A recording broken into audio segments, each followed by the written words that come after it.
Take whatever you can get.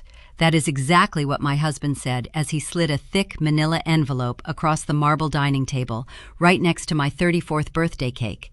His entitled brother stood in the corner with his phone out, recording my supposed humiliation for internet clout. I did not cry. I did not throw the cake at him. I simply blew out my candles with a cold, predatory smile and slid my own heavy black folder across the table. What they did not know was that my lawyer had already placed an invisible corporate lien on our estate and frozen every single dime. Before I tell you exactly how I systematically dismantled their lives, let me know your age in the comments below. Hit that like button and subscribe to Sarah Told Stories if you love watching toxic people walk blindly into a devastating trap. My name is Faith. I am a senior supply chain data architect living in a $3 million smart home in Bellevue, Washington. I build digital security infrastructures for global retail giants. My brain does not process trauma. It processes data. My husband Carter was a mid-level aerospace parts broker who spent the last 5 years acting like he was the smartest man in every room. He wore tailored suits and ordered expensive whiskey while ignoring the fact that my stock options funded his entire lifestyle. The dining room was silent except for the rain lashing against the floor-to-ceiling windows. Wyatt shifted his weight trying to get a better angle on his phone camera. He wanted to capture a hysterical broken wife. Instead, I sat perfectly still, watching the flickering candle shadows dance across Carter's smug face. "Read it," I said, keeping my voice entirely sterile. Carter let out a sharp, dismissive laugh and flipped open the black cover of the folder. I watched the exact second his towering ego snapped. The color drained from his cheeks, leaving his skin a sickly gray. He expected the deed to the house to carry both our names, making it ripe for the taking in a messy divorce. He lacked the legal comprehension to understand what my corporate attorney had engineered. The property was locked under an impenetrable lien. If he tried to force a sale, he would trigger severe federal fraud penalties. "Where are the restricted stock units?" Carter choked out, his voice cracking as his hands began to tremble against the heavy parchment. "Where is the tech portfolio?" "Gone," I replied, leaning back into my upholstered chair. "Revoked and legally rerouted into a blind trust exactly 7 days ago." Wyatt lowered his phone and the red recording light shutting off as the realization hit them both. "You thought you were initiating a sudden divorce, Carter?" I whispered, staring dead into his panicked eyes. "You have no idea you just stepped onto the tripwire of an inescapable federal snare. The reality of a shattered marriage does not usually announce itself with a loud argument or a dramatic, tearful confession. For me, it arrived exactly 7 days before that birthday dinner, disguised as a quiet numerical anomaly on a glowing monitor. It was a standard Tuesday evening. The distinct Seattle rain drummed a steady, rhythmic beat against the thick glass of my home office windows. I sat in the dark, surrounded by the soft blue light of 3 ultra-wide monitors. As a senior data architect, my daily routine involved predicting supply chain disruptions for a global retail giant. I spent my life mapping complex patterns, identifying microscopic irregularities, and fortifying systems against external threats. I just never expected the primary threat to be sleeping down the hall in my own master bedroom. Before logging off for the night, I ran a routine automated script to balance my personal financial portfolios. I do this every quarter to optimize our investments and ensure our tax liabilities are perfectly aligned. The progress bar crawled across the screen, parsing through mutual funds checking balances and restricted stock units. Suddenly, the script flagged a critical discrepancy in a high-yield joint savings account. The balance was short. It was not a minor accounting error or a delayed pending charge. $80,000 had evaporated from the ledger. My fingers hovered over the mechanical keyboard. A sharp, freezing sensation started at the base of my neck and spread downward into my chest. My pulse spiked, hammering a frantic rhythm against my ribs. Most spouses would immediately march down the hallway, shake their husband awake, and demand answers. I stayed firmly planted in my ergonomic chair. I forced my breathing to slow, inhaling through my nose and exhaling through my mouth. Panic is an inefficient response. Data leaves a clear, undeniable trail, and I knew exactly how to follow it. I bypassed the standard banking interface and accessed the raw transaction logs. The money had not disappeared in a single noticeable lump sum. It had been systematically drained over the course of 3 weeks, using structured, uneven wire transfers designed to slip beneath standard fraud detection algorithms. The outbound routing numbers pointed toward a secondary checking account registered solely under Carter's name. Carter thrived on projecting the image of a high-rolling corporate player. He wore imported Italian suits, bragged about his golf handicap, and loved to act as though my tech career was just a boring desk job. Yet for all his manufactured superiority, his technological security was tragically incompetent. He used the exact same poorly constructed password for our home wireless network, his streaming services, and his secure financial portals. It was the name of his childhood golden retriever, followed by his birth year. I typed the pathetic string of characters into the banking portal. The screen refreshed, granting me full administrative access to his private digital life. The ledger loaded, and the truth hit me with the force of a physical blow. The $80,000 was not sitting idle in a savings fund. It was actively funding a lavish, secret double life. I scanned the itemized receipts. There were exorbitant charges for a secluded eco-resort tucked deep into the Cascade Mountains. The bills detailed private couples massages, organic wine tastings, and premium room service. I cross-referenced the dates with his supposed business trips. The lies aligned perfectly. He was not traveling alone. A quick dive into his connected rideshare application revealed the exact drop-off coordinates for these trips. The address belonged to a luxury condominium complex downtown. I ran a basic reverse lookup on the unit number. A name surfaced immediately: Brooke. She was 28 years old, a luxury eco-real estate agent with a carefully curated, heavily filtered internet presence. I pulled up her public profile.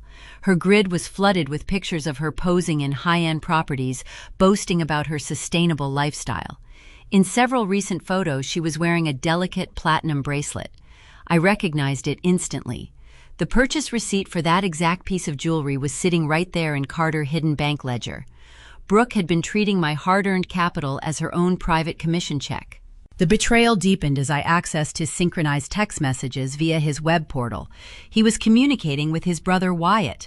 The text threads dripped with unearned arrogance. Carter bragged about his plan to drop the divorce papers on my upcoming 34th birthday.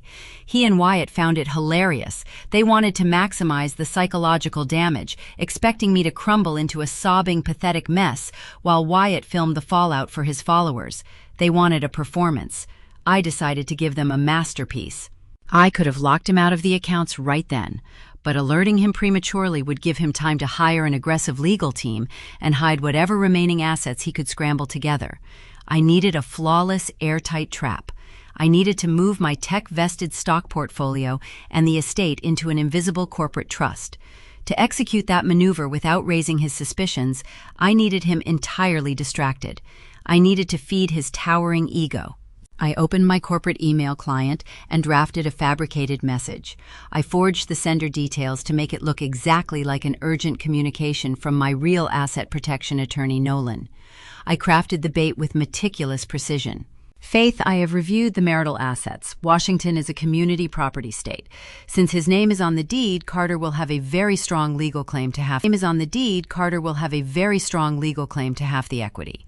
The courts favor equitable distribution. You need to prepare yourself to settle and give him what he wants. I expanded the email to full screen on my secondary monitor. I disabled the sleep function on my computer, ensuring the screen would remain brightly illuminated.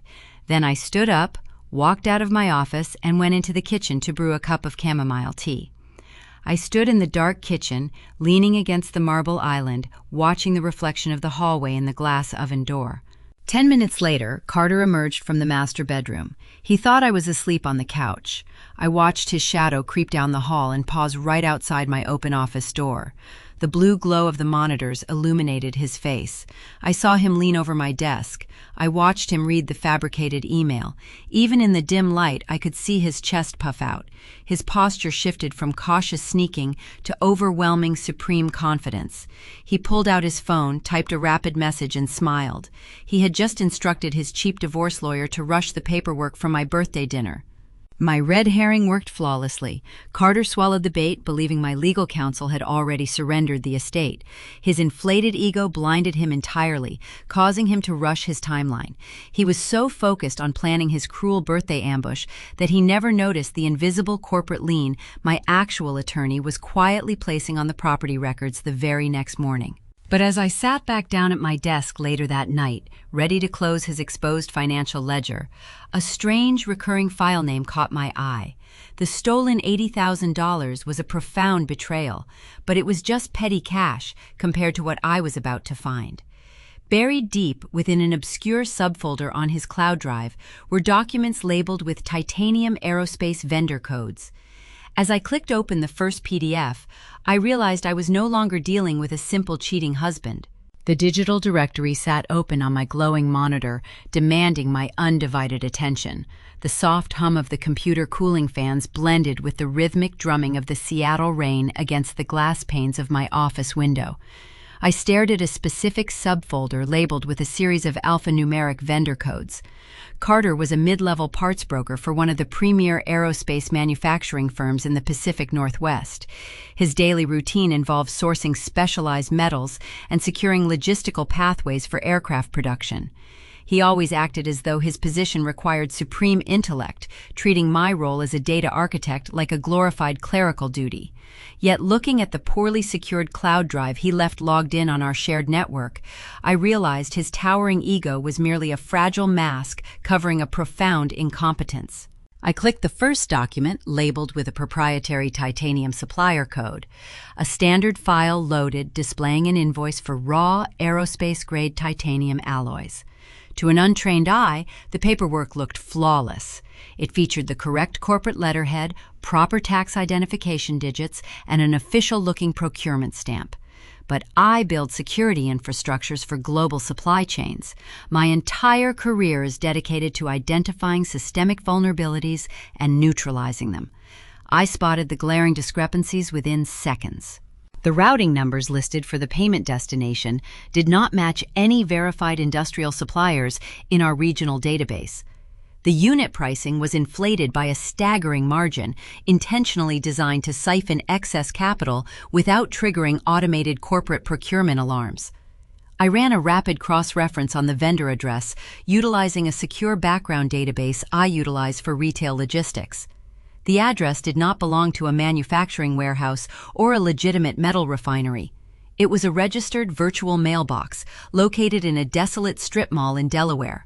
I wrote a swift extraction script to pull every similar file from his hidden directory. The screen flooded with hundreds of digitized invoices spanning the last 14 months. The sheer volume of the theft was breathtaking. Carter had not merely padded his expense account or skimmed a few client dinners. He was actively orchestrating an immense federal racketeering conspiracy. He was routing authorized federal procurement funds through a labyrinth of dummy corporations and offshore payment processors. I watched the numerical values climb higher and higher on my generated spreadsheet. The total sum easily surpassed $600,000. I needed to understand where the illicit capital was flowing after it washed through the offshore cycle. Following the digital trail, I mapped the inbound transfers hitting Carter's secondary, hidden ledger. The money was not sitting idle in a retirement fund. It was directly financing the illusion he sold to his young mistress. I uncovered a luxury vehicle lease agreement buried in a separate folder. Carter used the laundered corporate funds to secure a high-end electric SUV registering the pristine vehicle entirely in Brooke's name. He was buying her loyalty with stolen government-contracted money. The financial breadcrumbs continued into their recreational lives. I found premium booking confirmations for extravagant retreats deep in the Cascade Mountains. They were staying at exclusive, eco-friendly resorts that charged thousands of dollars per night, drinking imported wine and enjoying private guided tours, while my own joint savings account served as their temporary petty cash fund. The $80,000 he drained from our shared finances was merely a quick liquidity bridge. He used my hard-earned salary to cover his tracks while waiting for the next fraudulent titanium invoice to clear the offshore wash. A profound psychological shift occurred within the quiet walls of my home office. Any lingering sorrow over my shattered marriage vaporized instantly. The heavy, suffocating grief of losing my partner was entirely eradicated, replaced by the clinical, lethal focus of an executioner preparing a snare. I was no longer a discarded wife mourning a lost future. I was an apex predator analyzing wounded prey. Carter thought his fake tech-illiterate persona shielded his crimes. He assumed playing the role of a technologically challenged salesman would deter any scrutiny. He profoundly underestimated the woman who designs international data security matrices for a living. I moved with practiced, sterile precision. I initiated a secure transfer routing every single forged invoice, bank statement, and communication log directly into my encrypted private servers. I extracted the crucial metadata capturing the exact IP addresses, timestamps, and device identifiers, proving Carter personally executed every fraudulent transaction from his office computer. I locked the entire dossier behind dual biometric firewalls, ensuring no one could alter or delete the evidence. The legal weapon was fully armed. I had the undeniable power to dismantle his career, strip his freedom, and secure his incarceration. I formulated a plan to deliver this digital package to the federal authorities at the exact moment it would cause maximum devastation. I closed the terminal and leaned back, preparing to initiate the next phase of my strategy. Then, my secure mobile device vibrated sharply against the glass desk. An automated high-priority alert flashed across the screen from my Bellevue Estate surveillance grid. It was a perimeter breach notification. The proximity sensors detected unauthorized movement near the front entrance. I pulled up the live 4K video feed, expecting to see Carter returning early to gloat over his impending divorce ambush. Instead, the crisp night vision camera revealed two entirely different targets standing on my porch, holding empty duffel bags. The invasion had begun, but the intruders were not who I anticipated. The glowing monitor shifted from static ledgers to a live, high-definition surveillance feed. Returning to the present timeline, I sat in the dark, quiet expanse of my secure downtown Seattle penthouse. Just 4 hours had passed since Carter smirked at me over a birthday cake and handed me a manila envelope. He thought I had retreated to a cheap roadside motel to cry over my ruined marriage. Instead, I was perched 60 floors above the city, safe inside a secondary residence I had purchased months ago under a corporate blind trust. The rain pelted the floor-to-ceiling glass, offering a rhythmic soundtrack to the unfolding scene on my screen. My espresso sat untouched on the desk, cooling rapidly, as my focus narrowed entirely on the digital intrusion playing out before me. My display showed the pristine driveway of the Bellevue estate. Two figures stepped out of a leased luxury sedan. The night vision cameras illuminated their faces with crystal clarity. It was Diane, my status-obsessed mother-in-law, and Wyatt, the brother who had so eagerly filmed my birthday dinner.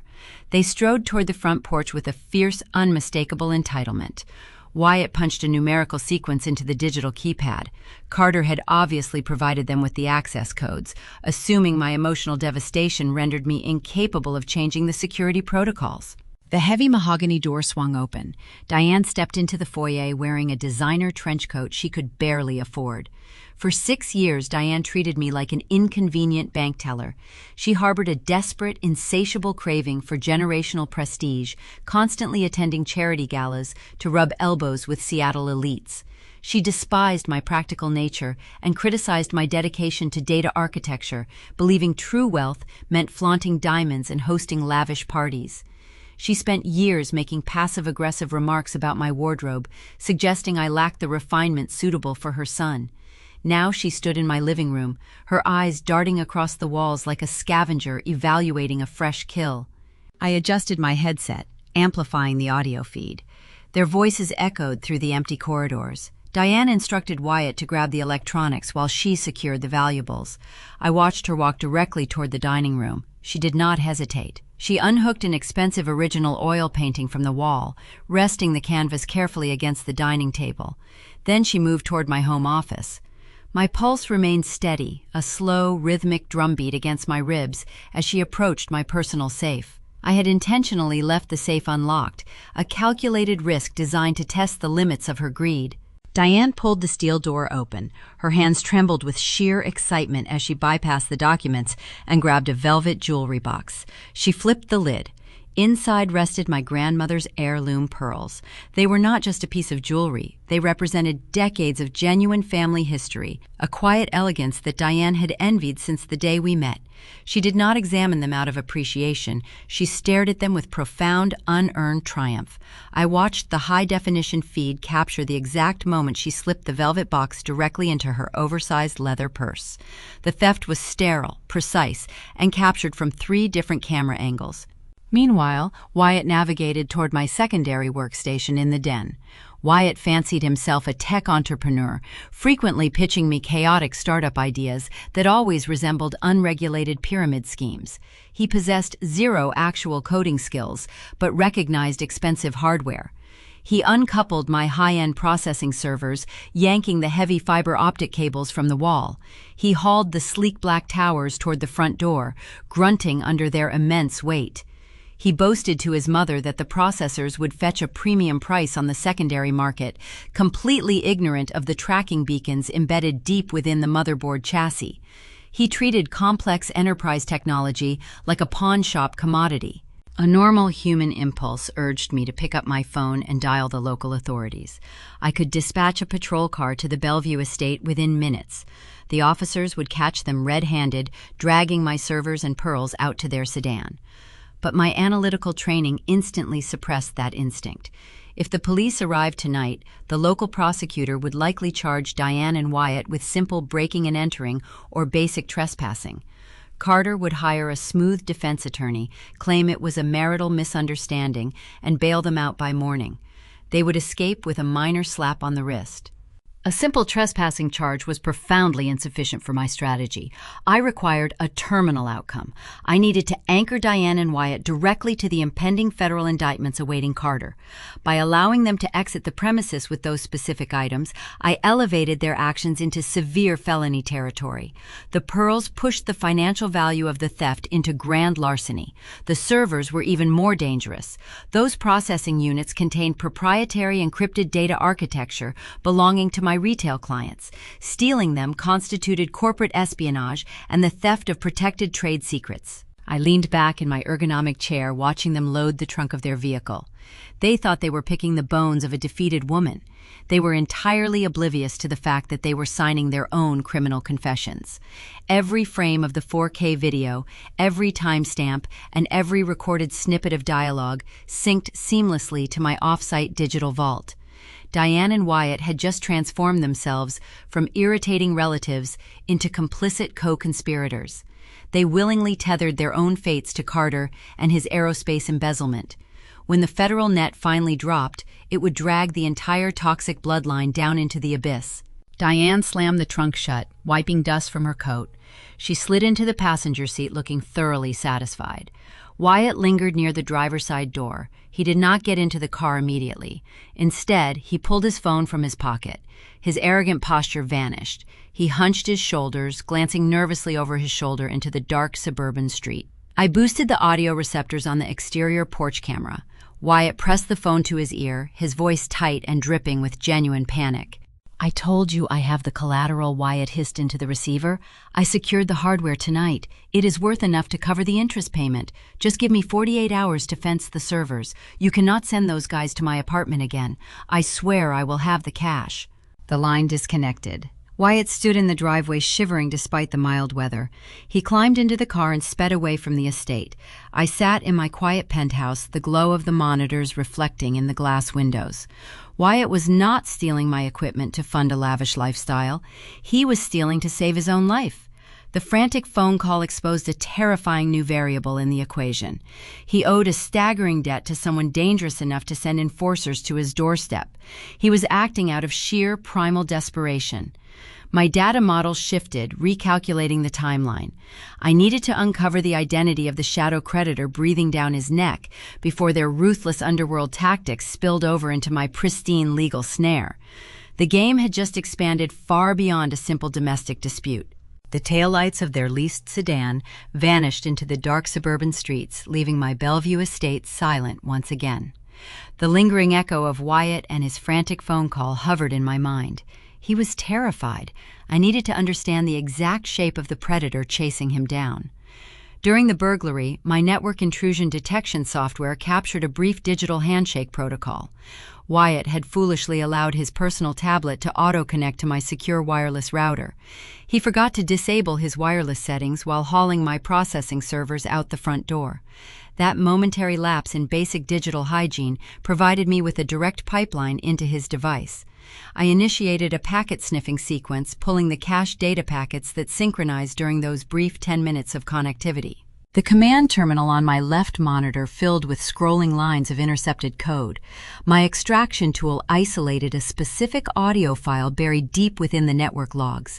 It was a downloaded voice message stored unencrypted in his primary communication application folder. I routed the audio through my high-fidelity studio monitors. The voice that filled my quiet penthouse was not loud or frantic. It possessed a chilling, quiet certainty. The faint click of a lighter and a slow exhale of smoke preceded the words. A man with a deep, raspy vocal cadence informed Wyatt that patience was no longer an option. The caller detailed a staggering $500,000 deficit stemming from a catastrophic cryptocurrency collapse. Wyatt always portrayed himself as an alpha investor. At holiday dinners, he would loudly mock traditional retirement accounts, claiming decentralized finance was the only future. He tried to pressure my own parents into his risky ventures. His towering ego blinded him to the reality of leveraged trading.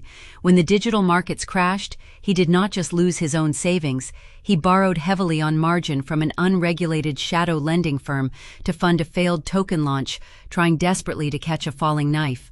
The voice on the recording calmly stated that if the escrow funds were not secured by the end of the month, the firm would no longer seek financial restitution.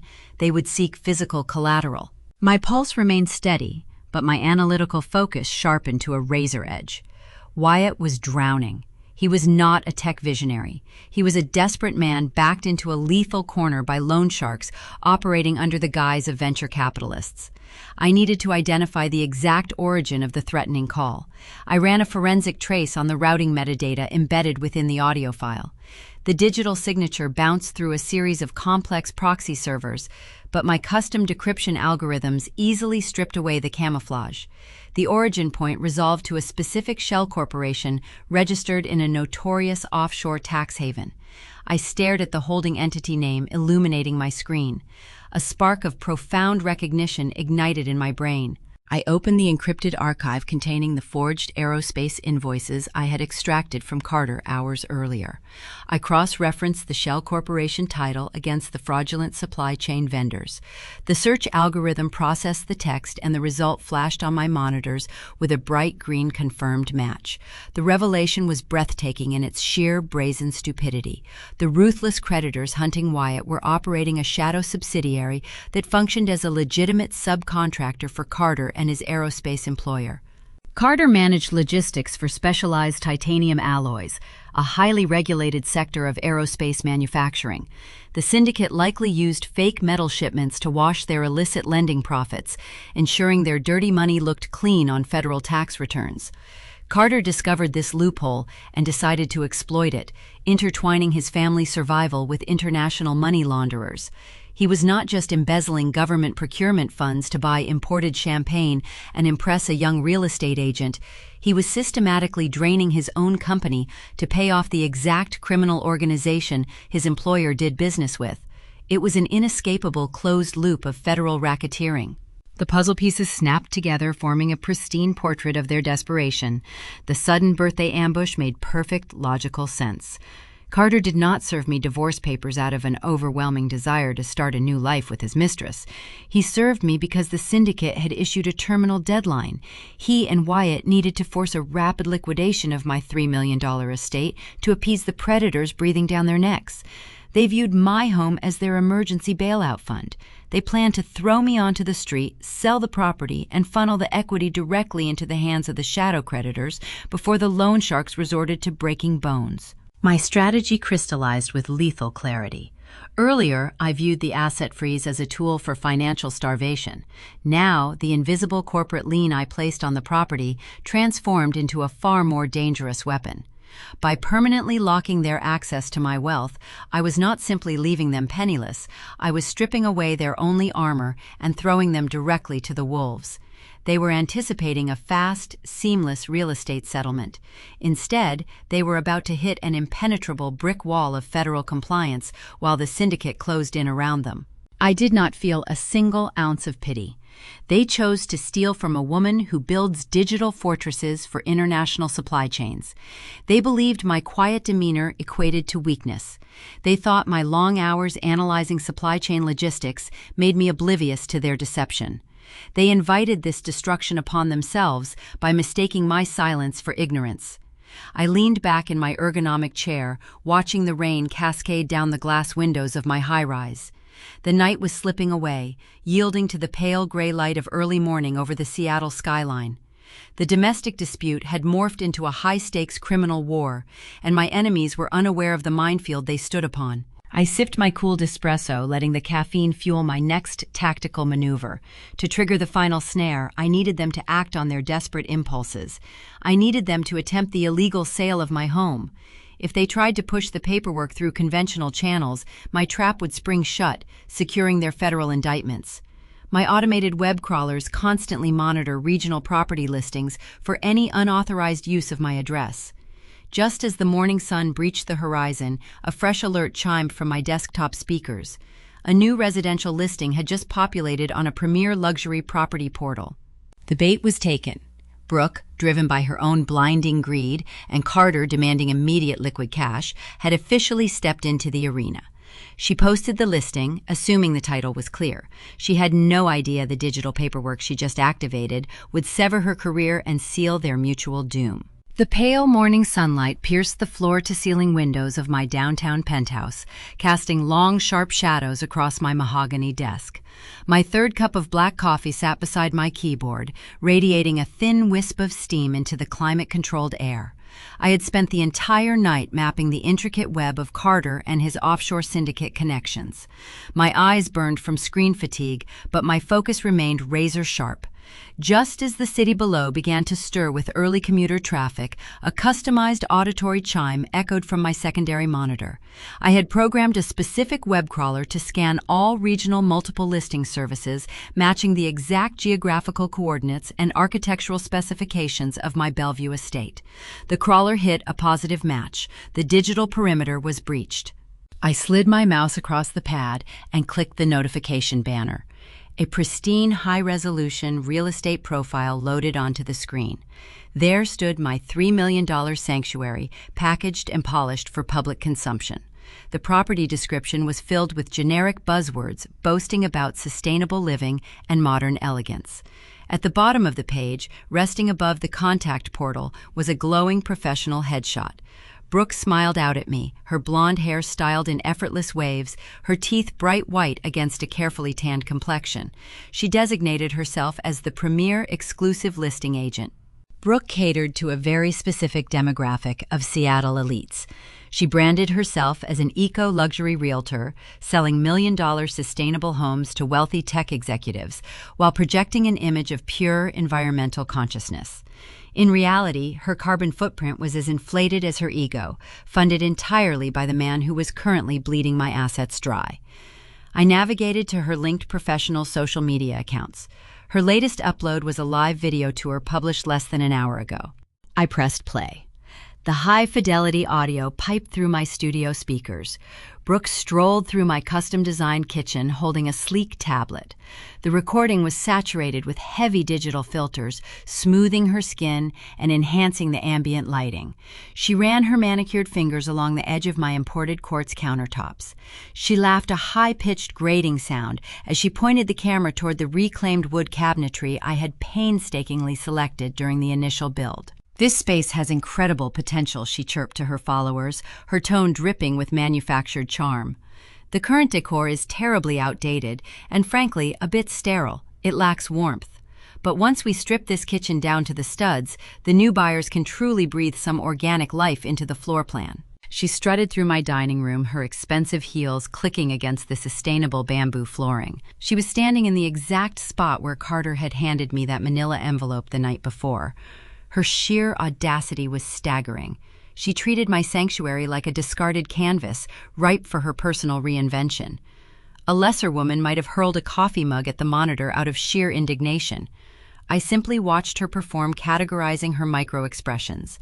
Beneath the practiced smile and confident posture, I detected the rigid tension in her shoulders. She was speaking a bit too fast, overcompensating for the underlying panic that Carter and Wyatt had undoubtedly infected her with. She needed a rapid sale to generate the capital required to save them from the shadow creditors. A critical question hung in the quiet air of my office. Listing a premium residential property in the state of Washington requires verified signatures from all deed holders. My name remained firmly attached to the municipal registry. I needed to understand exactly how she bypassed the mandatory authorization protocols. I accessed the county clerk digital database using a secure backdoor terminal I maintained for rapid corporate background checks. I inputted the parcel identification number for the Bellevue estate and pulled the newly submitted disclosure packet. The file loaded, revealing a stack of freshly stamped municipal forms. I scrolled past the standard disclosures and stopped at a specialized legal addendum. It was a Seattle Municipal Eco-Tax Credit Transfer document. Washington State offers substantial tax incentives for homes equipped with advanced, sustainable energy grids. I had installed a state-of-the-art solar array and a sophisticated rainwater reclamation system when I purchased the property. By filing this specific transfer form, Carter and Brooke exploited a localized loophole. The document allowed a single spouse to claim primary administrative authority over the sustainable asset sale, provided the other spouse granted written consent. I stared at the bottom of the form. My signature was executed in flawless blue ink. It replicated the exact slant of my cursive, the precise loop of my initials. Carter had stolen a sample of my handwriting from my home office files, and Brooke notarized the forgery using her own professional brokerage credentials. The implications of that forged signature echoed through my mind, reshaping the entire battlefield. Previously, I viewed Brooke as an opportunistic parasite, a naive participant seduced by Carter and his stolen wealth. I assumed her involvement was limited to enjoying the spoils of his aerospace embezzlement. That illusion shattered instantly. By applying her official real estate notary seal to a fabricated municipal document designed to facilitate an unauthorized property transfer, Brooke officially crossed the threshold into severe criminal liability. She was no longer just a mistress. She was an active co-conspirator, committing aggravated identity theft and wire fraud. Her blinding greed, fueled by the desperation to secure a staggering commission and appease the syndicate, had compromised her professional judgment. She failed to conduct a deep title search, assuming Carter possessed the authority he claimed. She pulled the surface-level registry, recognizing my name and Carter's name, but she entirely missed the secondary layer of legal fortification. When I engaged Nolan, my asset protection attorney, days prior, I specifically instructed him to avoid alerting the public registry to an outright ownership change. A sudden title transfer would have alerted Carter prematurely. Instead, Nolan buried an invisible corporate lien deep within the municipal property filings under a tangled web of shell company subsidiaries. The lien functioned like a silent alarm system. To the average real estate agent browsing the primary database, the title appeared clean and unencumbered. However, the moment a formal escrow account attempted to process a financial clearing for the property, the lien would trigger an automated lockdown. The transaction would freeze, holding all deposited funds and alerting federal regulators to a fraudulent sale attempt.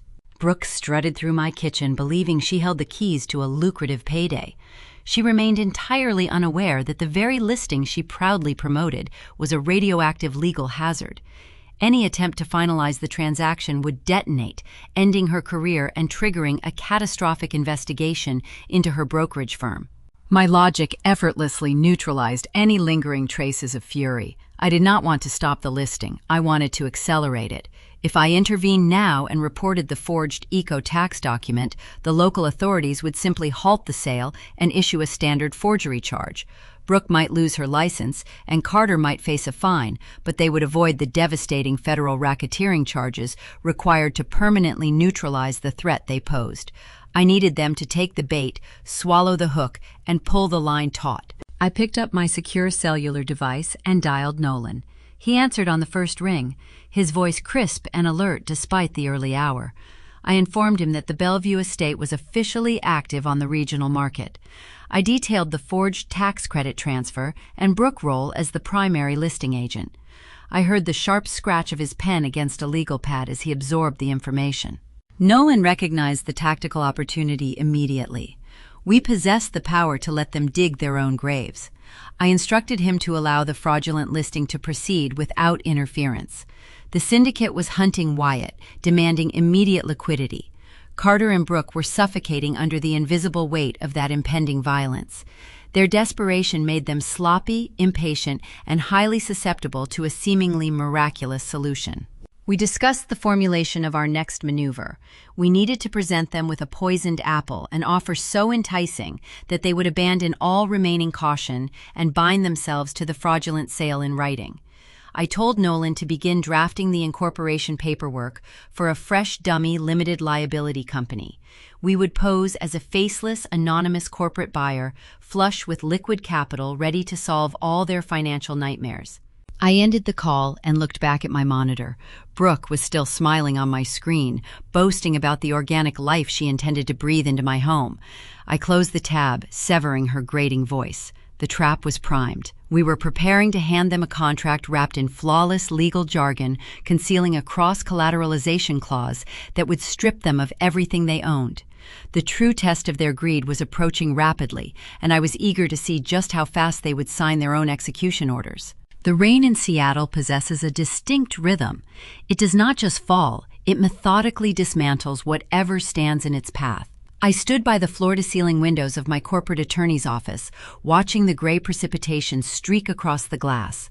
The skyline blurred into a muted watercolor of steel and concrete. Behind me sat Nolan. He operated out of a sterile, minimalist suite in the financial district. There were no warm family photos on his desk. There were no comfortable plush chairs. The room featured sharp angles, cold chrome, and polished glass. Nolan was a ruthless asset protection lawyer. He built fortresses for the ultra-wealthy, and when required, he engineered legal landmines for those foolish enough to trespass. I turned away from the window. Nolan tapped a silver stylus against his leather blotting pad. He reviewed the digital printouts of the forged municipal tax documents I had forwarded him earlier that morning. A tight, humorless smile touched the corners of his mouth. He recognized the profound stupidity of my estranged husband and his mistress. They handed us the exact instrument required to bind their wrists. Now we simply needed to craft the perfect bait. We began constructing the digital snare. We needed a buyer profile that would not trigger a single red flag for a desperate luxury real estate agent. I instructed Nolan to file the expedited incorporation paperwork for a dummy holding company. We named it Evergreen Apex LLC. The title projected an aura of institutional wealth. It sounded exactly like the type of faceless Pacific Northwest investment syndicate that routinely swallowed up premium suburban real estate to diversify tech portfolios. Brooke desired high-end clients. We provided her with a phantom billionaire. Nolan initiated the secure filing protocol with the state registry. Within 30 minutes, the shell company possessed a verified employer identification number and a pristine, untouchable corporate veil. To the outside world, Evergreen Apex was a formidable entity flush with liquid capital. The dramatic irony hung thick in the chilly air of the law office. Anyone observing the transaction would see an intimidating corporate behemoth purchasing a Bellevue estate. They would never suspect the sole managing director operating the levers was the very woman Carter attempted to discard over a birthday cake. With the entity established, we moved to the contract itself. A trap only works if the prey desires the bait more than they fear the mechanism. Carter and Wyatt were suffocating under the crushing weight of the shadow creditors. The venture capital syndicate demanded immediate restitution for the catastrophic cryptocurrency debt. That ticking clock was their ultimate vulnerability. Desperation breeds willful blindness. We formulated an offer designed to bypass every logical defense mechanism they possessed. I directed Nolan to draft an all-cash purchase agreement for the property. We did not merely meet Brooke's inflated asking price, we offered $50,000 over the listed amount. I watched Nolan input the figures. We added a 10-day closing window. Furthermore, we explicitly waived all inspection contingencies. There would be no structural reviews, no pest inspections, and no tedious repair negotiations. To a real estate agent and a cornered thief, this contract represented a miraculous, unearned salvation. It looked like a golden ticket dropped straight from the heavens. Yet the true genius of our strategy resided deep within the fine print. Nolan pulled up the indemnification section of the standard Washington real estate contract. He deleted the boilerplate language, replacing it with a highly specialized custom clause. It was a cross-collateralization poison pill. The terminology was dense, convoluted, and buried beneath 12 pages of mundane zoning acknowledgments. I leaned over the slick glass table, tracing the text with my eyes. Nolan explained the mechanics with clinical precision. By appending their digital signatures to this specific addendum, the sellers unconditionally guaranteed the legal clarity of the title. If the sellers were found to be acting in bad faith or concealing a primary ownership claim, they automatically waived all corporate veil protections and standard bankruptcy shields. The clause explicitly bound all their current and future assets to the liabilities of the failed transaction. The snare was breathtakingly lethal. Because Carter and Brooke were utilizing a forged eco tax credit transfer to bypass my required authorization, they were entering the agreement in profound bad faith. They were also trying to sell a home carrying the invisible restrictive corporate lien we had secured days prior. When the federal compliance algorithms inevitably halted the sale due to the fraud this poison pill would activate, it would legally entitle Evergreen Apex LLC to seize their personal banking accounts, Carter Aerospace pension, and any future commissions Brooke ever earned to satisfy the breached contract damages. They were trading their entire financial futures for a mirage. I told Nolan to print the document, keeping my vocal cadence flat and predatory. The laser printer hummed to life, dispensing the crisp white pages of the purchase agreement. Nolan collated the stack and aligned the edges with sharp taps against the glass table. He placed the heavy document directly in front of me and offered a sleek black fountain pen. I took the pen, feeling the cool metal against my skin. 6 years of marriage flashed through my mind.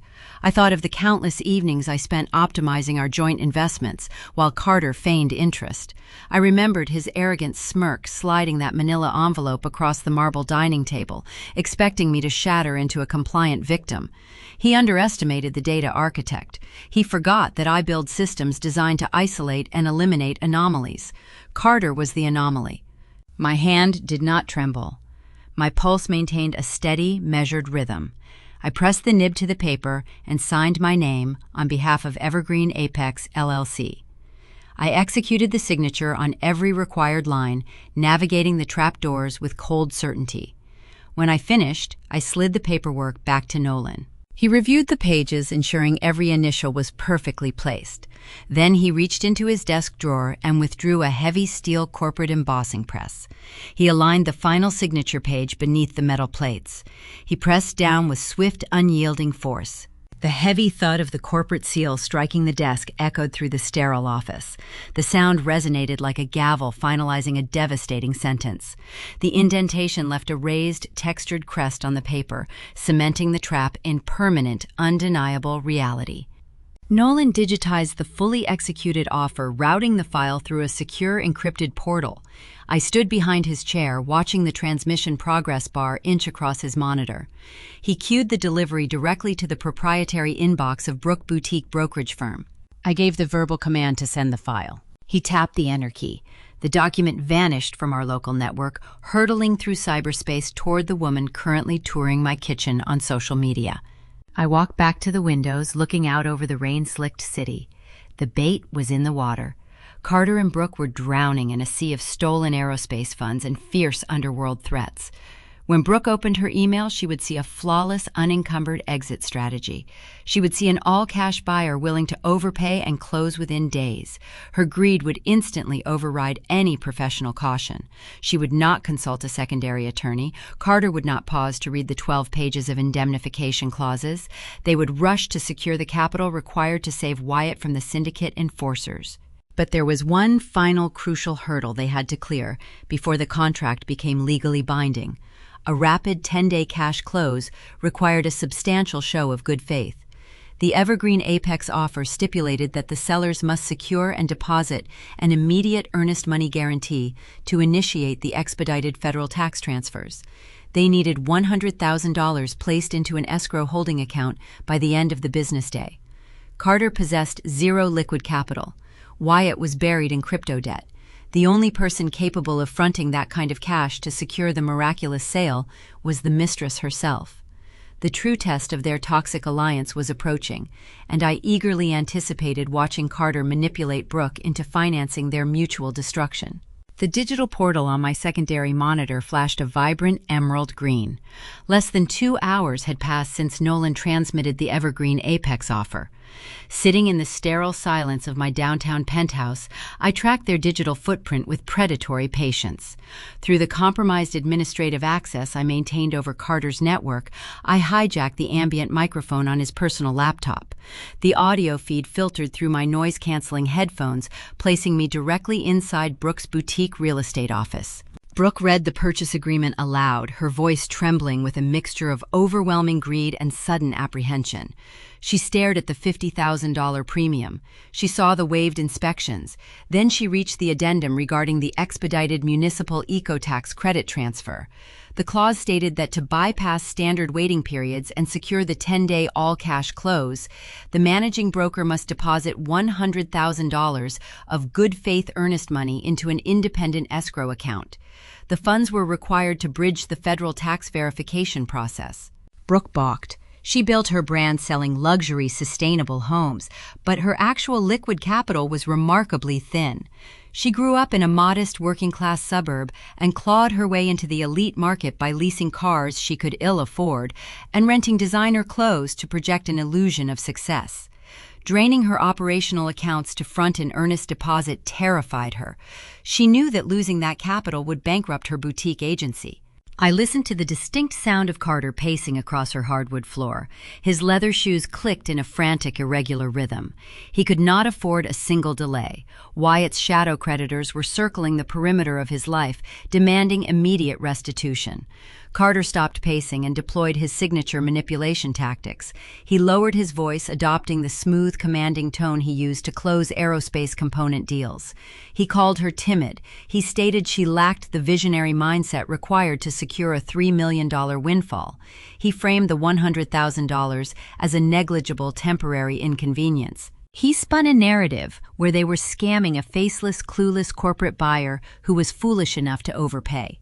He painted a vivid picture of their impending wealth, promising her a lifetime of luxury mountain retreats and imported electric vehicles. His desperation bled through his words, but Brooke was too intoxicated by the promise of elite status to hear the underlying panic.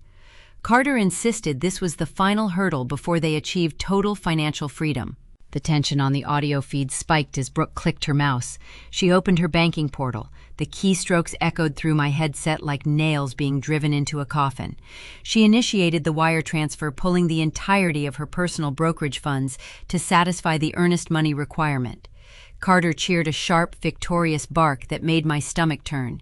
He instructed her to open the digital signing application. They reviewed the final pages of the purchase agreement.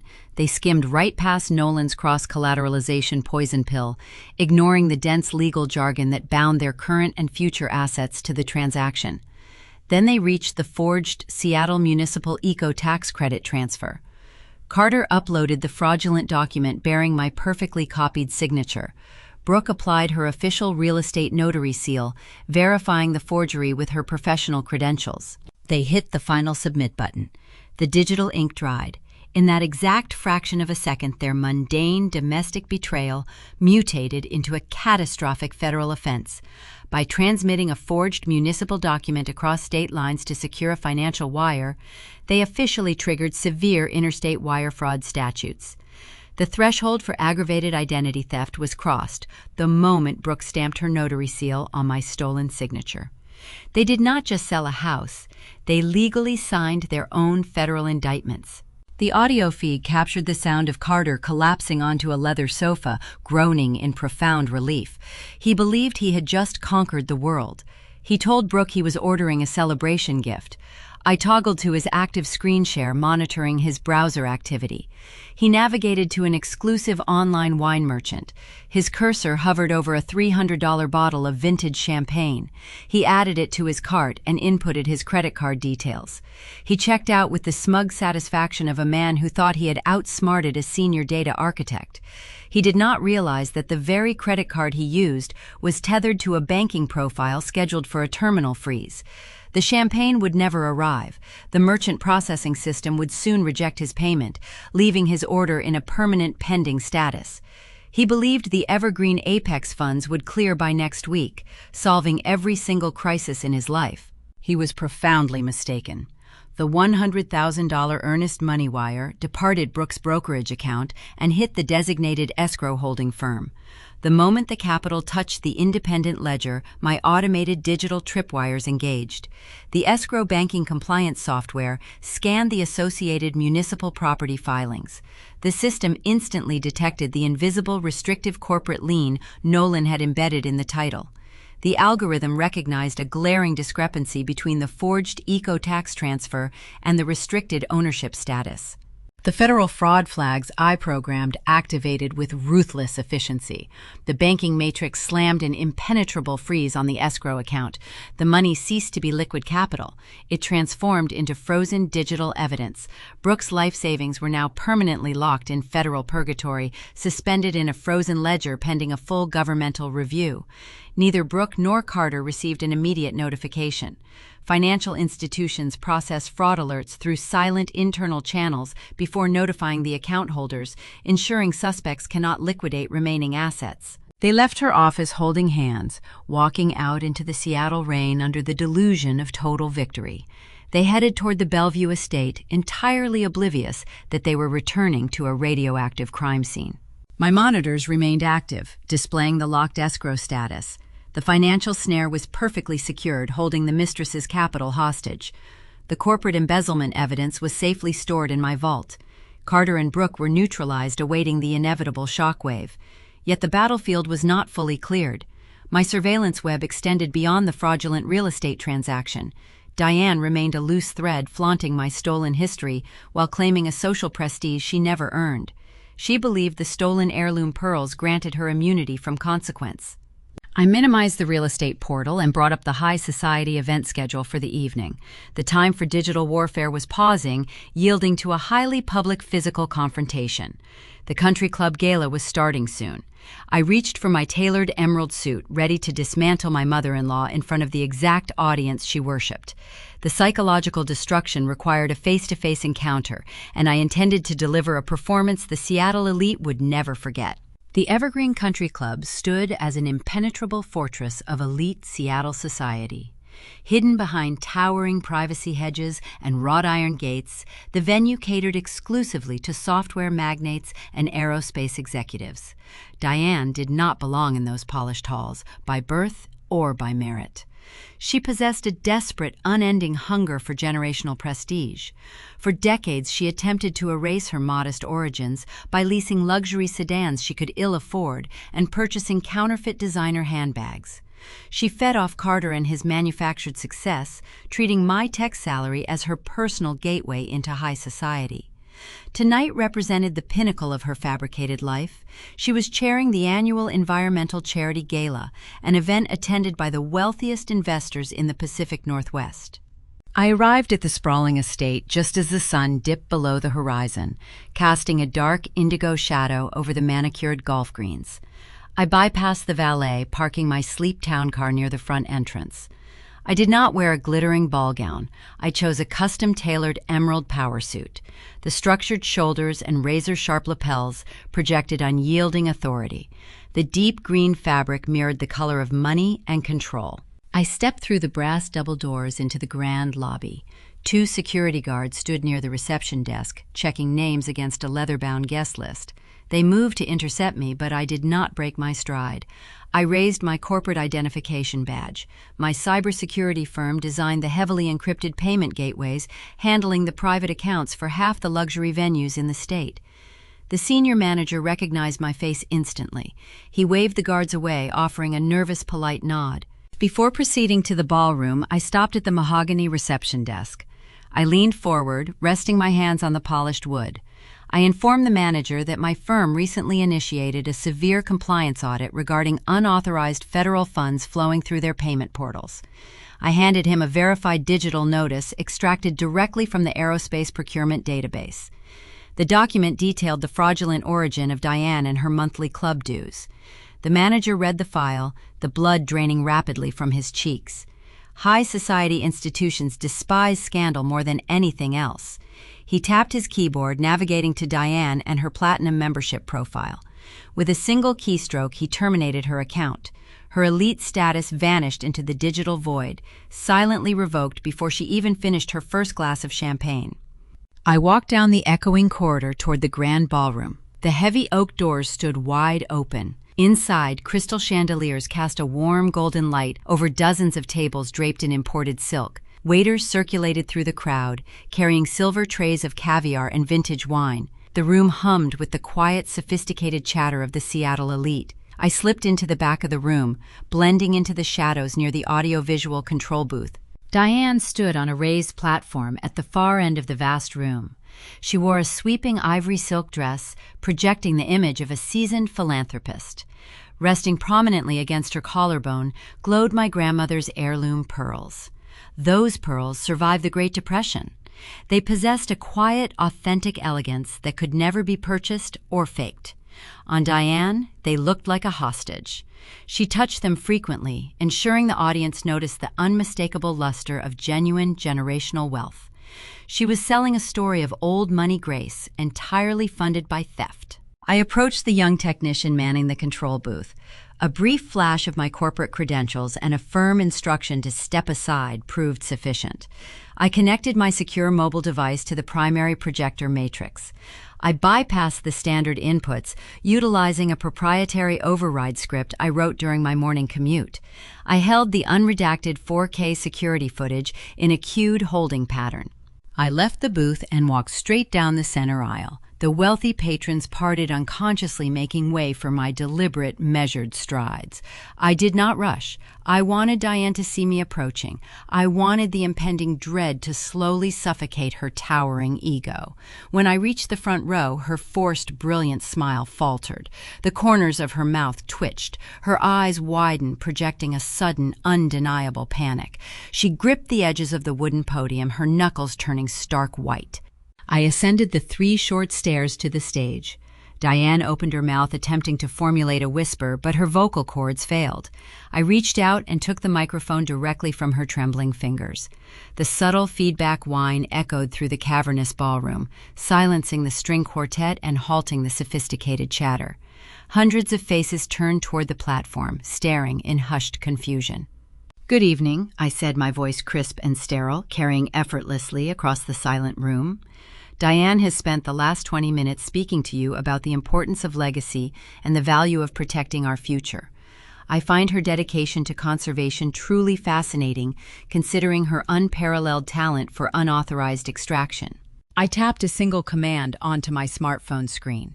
Behind us, the massive projection screen dropped from the ceiling. The elegant charity logo vanished instantly, replaced by crisp, high-definition night vision surveillance footage.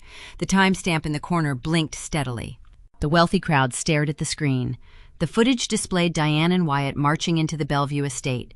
The video captured Diane ripping an expensive oil painting off the wall. The camera angle shifted, zooming in perfectly as Diane opened my personal safe. The audience watched her greedy hands snatch the velvet jewelry box. They saw her extract the exact pearls currently resting around her neck and slip them into her oversized designer purse.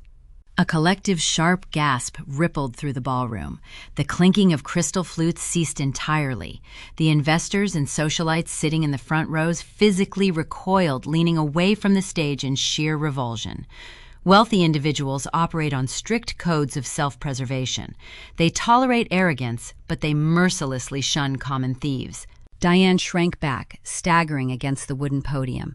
A heavy sheen of sweat pooled at her hairline, ruining her pristine makeup. She covered her collarbone with both hands, attempting to hide the stolen jewelry from the glaring spotlights. She looked out at the crowd, searching for a sympathetic face among the friends she had spent years cultivating. She found only icy detachment and unfiltered disgust. Authentic heritage cannot be borrowed, Diane, I stated, lowering the microphone, keeping my tone conversational yet lethal. And it certainly cannot be stolen. Take them off. She shook her head side to side, her breathing erratic and shallow. Tears of pure humiliation spilled over her eyelashes, carving dark tracks of mascara down her cheeks. She knew refusing would only prolong the public execution. Her trembling fingers fumbled behind her neck, struggling with the intricate silver clasp. It took her 3 agonizing attempts to release the lock. The heavy strand of pearls slipped from her skin. She held them out to her hand, shaking so severely the gems rattled against each other. I plucked the necklace from her palm and dropped it securely into my pocket. The physical retrieval was merely the opening act. The true devastation required a systemic dismantling of her remaining dignity. I raised the microphone, addressing the board of directors seated at the center table. The theft you just witnessed is a severe domestic crime, I informed the silent room. However, the funds Diane utilized to secure her platinum membership and host this charity gala originate from a far more dangerous source. Her son Carter has spent the last 14 months embezzling hundreds of thousands of dollars in federal procurement funds from his aerospace employer. The champagne you are drinking tonight was purchased with laundered corporate capital tied directly to a pending federal racketeering investigation. The impact of those words struck the ballroom like a physical shockwave. The mere mention of federal investigations and laundered funds acts like a lethal poison in high society. The board president, a stern venture capitalist, stood up immediately. He signaled the security detail stationed near the doors. He did not utter a single word to Diane. He simply pointed an authoritative finger toward the service exit, ordering her silent removal from the premises. Diane let out a broken, pathetic sob. Her ivory dress dragged along the floor as 2 security guards grabbed her arms, ushering her off the stage. The women she considered her closest confidants turned their backs, refusing to make eye contact as she was paraded toward the rear exit. Her manufactured identity disintegrated into dust, leaving behind an empty, desperate shell of a woman. She was a permanent social pariah, banned from every elite circle in the Pacific Northwest. I handed the microphone back to the frozen technician. I did not linger to watch the charity gala descend into chaotic whispers. I walked down the center aisle, my posture straight, my objective fulfilled. The country club takedown was a resounding success, but the primary targets remained active. Carter, Brooke, and Wyatt were currently celebrating their fraudulent real estate victory, retreating to the Bellevue property under the delusion of impending wealth. They believed they had won the war. I stepped out into the cool, damp Seattle night, pulling my phone from my pocket. It was time to lock them inside the very prize they thought they had stolen. The drive back to my downtown penthouse offered a rare moment of quiet reflection. The tires of my town car hissed against the wet asphalt while the city glowed below a grid of light and data. My focus narrowed to the specific digital footprint of the Bellevue estate. I walked past my kitchen island, leaving the lights off, and sat before my primary command terminal. The surveillance feed loaded instantly. Inside the sprawling living room, Carter, Brooke, and Wyatt were celebrating. An opened bottle of vintage champagne sat on the marble counter. Brooke laughed, holding a crystal flute, her posture relaxed and victorious. She thought she had just finalized a highly lucrative real estate transaction that would elevate her career. Carter stood beside her, his tie loosened, beaming with the smug satisfaction of a man who believed he had outsmarted a senior data architect. Wyatt slouched on my custom leather sofa, staring at his phone, anticipating the financial bailout that would save his life. They were toasting to a mirage. They possessed no idea that Diane had just been expelled from high society or that their entire future was suspended in a federal holding account. I initiated the master override sequence. When I designed the security architecture for the Bellevue property, I did not rely on standard consumer-grade software. I built a proprietary closed-loop network, routing all administrative controls directly to my encrypted servers. Carter always mocked my obsession with home automation, calling it paranoid. He never bothered to learn how the operating system functioned, assuming his basic user passcode granted him ultimate authority. I bypassed his credentials with a single keystroke. The digital dashboard displayed every interconnected module inside the house. I hovered my cursor over the external defense mechanisms. The Pacific Northwest experiences severe weather requiring robust architectural protection. I had installed heavy industrial storm shutters designed to withstand hurricane-force winds. They were built from solid reinforced steel, running along discrete tracks embedded within the window frames. I executed the deployment command. On the monitor, I watched the physical reality of my code take effect. The heavy steel shutters released from their housing. They slammed down simultaneously across every floor-to-ceiling window and exterior door. The sharp mechanical thud echoed through the surveillance microphones, resonating like a row of prison cells locking shut. Inside the living room, the trio jumped. Brooke spilled her champagne, the pale liquid staining the expensive rug. Carter rushed toward the front door, grabbing the brass handle and yanking it upward. The deadbolt engaged automatically, followed by the distinct magnetic click of the secondary security seals. They were sealed inside a fortified box. Before Carter could comprehend the barricade, I disabled the primary electrical grid. The warm recessed lighting in the living room died instantly. The house plunged into pitch-black darkness, illuminated only by the faint, pale glow of the emergency exit signs and the screens of their cellular devices. I did not stop at the lighting. I accessed the climate control module. The ambient temperature inside the home rested at a comfortable 72 degrees. I adjusted the digital slider, dragging the parameter down to a freezing 50 degrees. The central heating unit powered off. The internal exhaust fans reversed, pulling the frigid, damp Seattle night air directly into the ventilation ducts. Next, I targeted their digital lifelines. Wyatt relied on physical hardware wallets to manage his leveraged cryptocurrency trades. Those devices required constant synchronization with the blockchain via a stable internet connection to monitor the volatile markets. I severed the broadband connection, disabling the routers and activating a localized signal jammer I had installed for extreme security breaches. Wyatt stared at his tablet, the screen displaying a stark offline error message. He stood up from the sofa, his breath hitching. He ran toward the kitchen, waving his device in the air frantically, searching for a cellular signal that no longer existed inside the steel-encased structure. The reality of his isolation struck him. He owed $500,000 to ruthless creditors, and his only method of tracking his remaining digital scraps was dead. Carter pulled out his smartphone using the flashlight feature to navigate the dark hallway. He approached the primary smart home control panel mounted on the wall. He tapped the glass interface, punching his 4-digit passcode over and over again. The screen flashed a bright crimson warning, displaying a simple "access denied" notification. He struck the glass with his fist, shouting my name into the empty house. His tech-illiterate facade dissolved, revealing a terrified man who realized he held zero authority over his own environment. Brooke hugged her arms around her chest, shivering as the freezing air began to circulate through the vents. Her designer dress offered no protection against the synthetic winter I had manufactured. I unmuted the microphone on my headset, routing my audio feed directly through the high-fidelity surround sound speakers embedded in the ceilings of the Bellevue estate. The ambient noise reduction filtered out any background static, making my voice sound omnipresent and chillingly clear inside the dark house. "Carter," I said, my voice echoing off the hardwood floors, "you always preferred to let me handle the technical details. I hope you appreciate the efficiency of the new security protocols." They froze. Carter looked up at the ceiling, the beam of his phone flashlight shaking erratically. Brooke backed away, trembling visibly, her teeth beginning to chatter. Wyatt dropped his useless tablet onto the floor, his hands gripping his hair in mounting despair.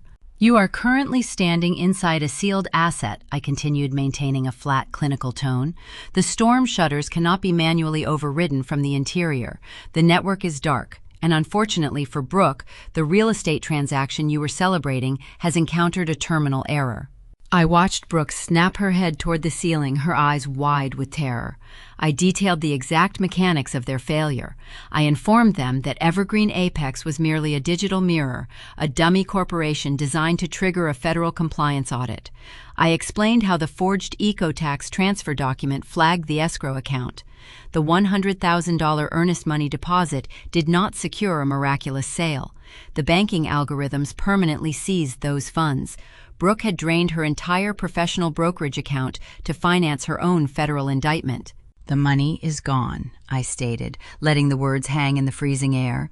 The federal regulators hold the capital. Brooke is bankrupt, Carter is locked out of his stolen aerospace funds, and Wyatt has nothing left to offer the venture capital syndicate hunting him. Carter dropped his smartphone. It clattered against the hardwood floor, the flashlight beam spinning wildly before settling on his pale face. He turned toward Brooke, expecting her to formulate a real estate loophole to salvage the transaction. Instead, she stood paralyzed, shivering uncontrollably as the freezing air blasted from the ceiling vents. Her luxury career was over. She sacrificed her professional licensing for a man who possessed nothing but forged invoices and stolen government funds. Wyatt let out a guttural, agonizing groan, sinking to his knees on the cold floor. The reality of his situation crushed his chest. He knew the shadow creditors demanded immediate restitution. He knew they did not accept apologies or grant extensions for failed wire transfers. By trapping them inside the freezing estate and exposing the loss of their ill-gotten capital, I removed their only protective shield. The temperature inside the house continued to plummet, bridging the gap between comfort and survival. Their breath formed faint white clouds in the darkness, illuminating their profound desperation. They were cornered, stripped of their arrogance, and left to shiver in the ruins of their betrayal. The domestic trap was secure, but the external threat was already advancing. The syndicate tracking Wyatt through his prior frantic phone calls was navigating toward the property, and the true nightmare was about to knock on their fortified door. The digital displays illuminating my dark penthouse cast a cool blue glow across my hands. I sat perfectly still, watching the thermal signatures of my 3 captives pace aimlessly in the freezing darkness of the Bellevue estate. Monitoring their physical discomfort provided a certain level of vindication, but passive observation is not a strategy. A seasoned data architect understands that a closed system requires severe external stress testing to reveal its fundamental breaking point. The domestic trap was flawlessly secured, holding them in a climate-controlled cage of their own making. Now I needed to introduce the precise catalyst that would force them to turn their venom upon one another. I opened a secure command terminal, navigating back to the intercepted metadata I had extracted from the voice message on the tablet hours ago. The shadow creditors hunting my brother-in-law operated a sophisticated offshore shell company, but their communication protocols were remarkably sloppy. I easily isolated the primary routing number of the syndicate enforcer who had left the threatening voicemail. Utilizing a virtual private network bounced through encrypted servers in Eastern Europe and Southeast Asia, I constructed an untraceable digital relay. This architecture ensured the transmission could never be tracked back to my downtown Seattle residence. I drafted a concise text message tailored to exploit the specific greed of an unregulated venture capital loan shark. The text was simple and lethal. Wyatt is currently hiding at the Bellevue address. He is sitting on $100,000 in stolen real estate escrow cash. Come collect your debt before he finds a way to move the funds. I hit send. The data packet vanished into the encrypted void, carrying a targeted homing beacon straight to my front door. Inside the Bellevue property, the atmosphere had rapidly deteriorated into pure, suffocating panic. The temperature continued to drop, forcing their breath to materialize in pale white plumes against the pitch-black background. Wyatt separated himself from the group, stumbling toward the reinforced steel shutters covering the living room windows. My signal jammer blocked the primary broadband, but Wyatt retrieved a cheap prepaid burner phone from his jacket pocket, hoping the basic cellular band might penetrate the barricade. I boosted the internal audio feeds, capturing his frantic whispers.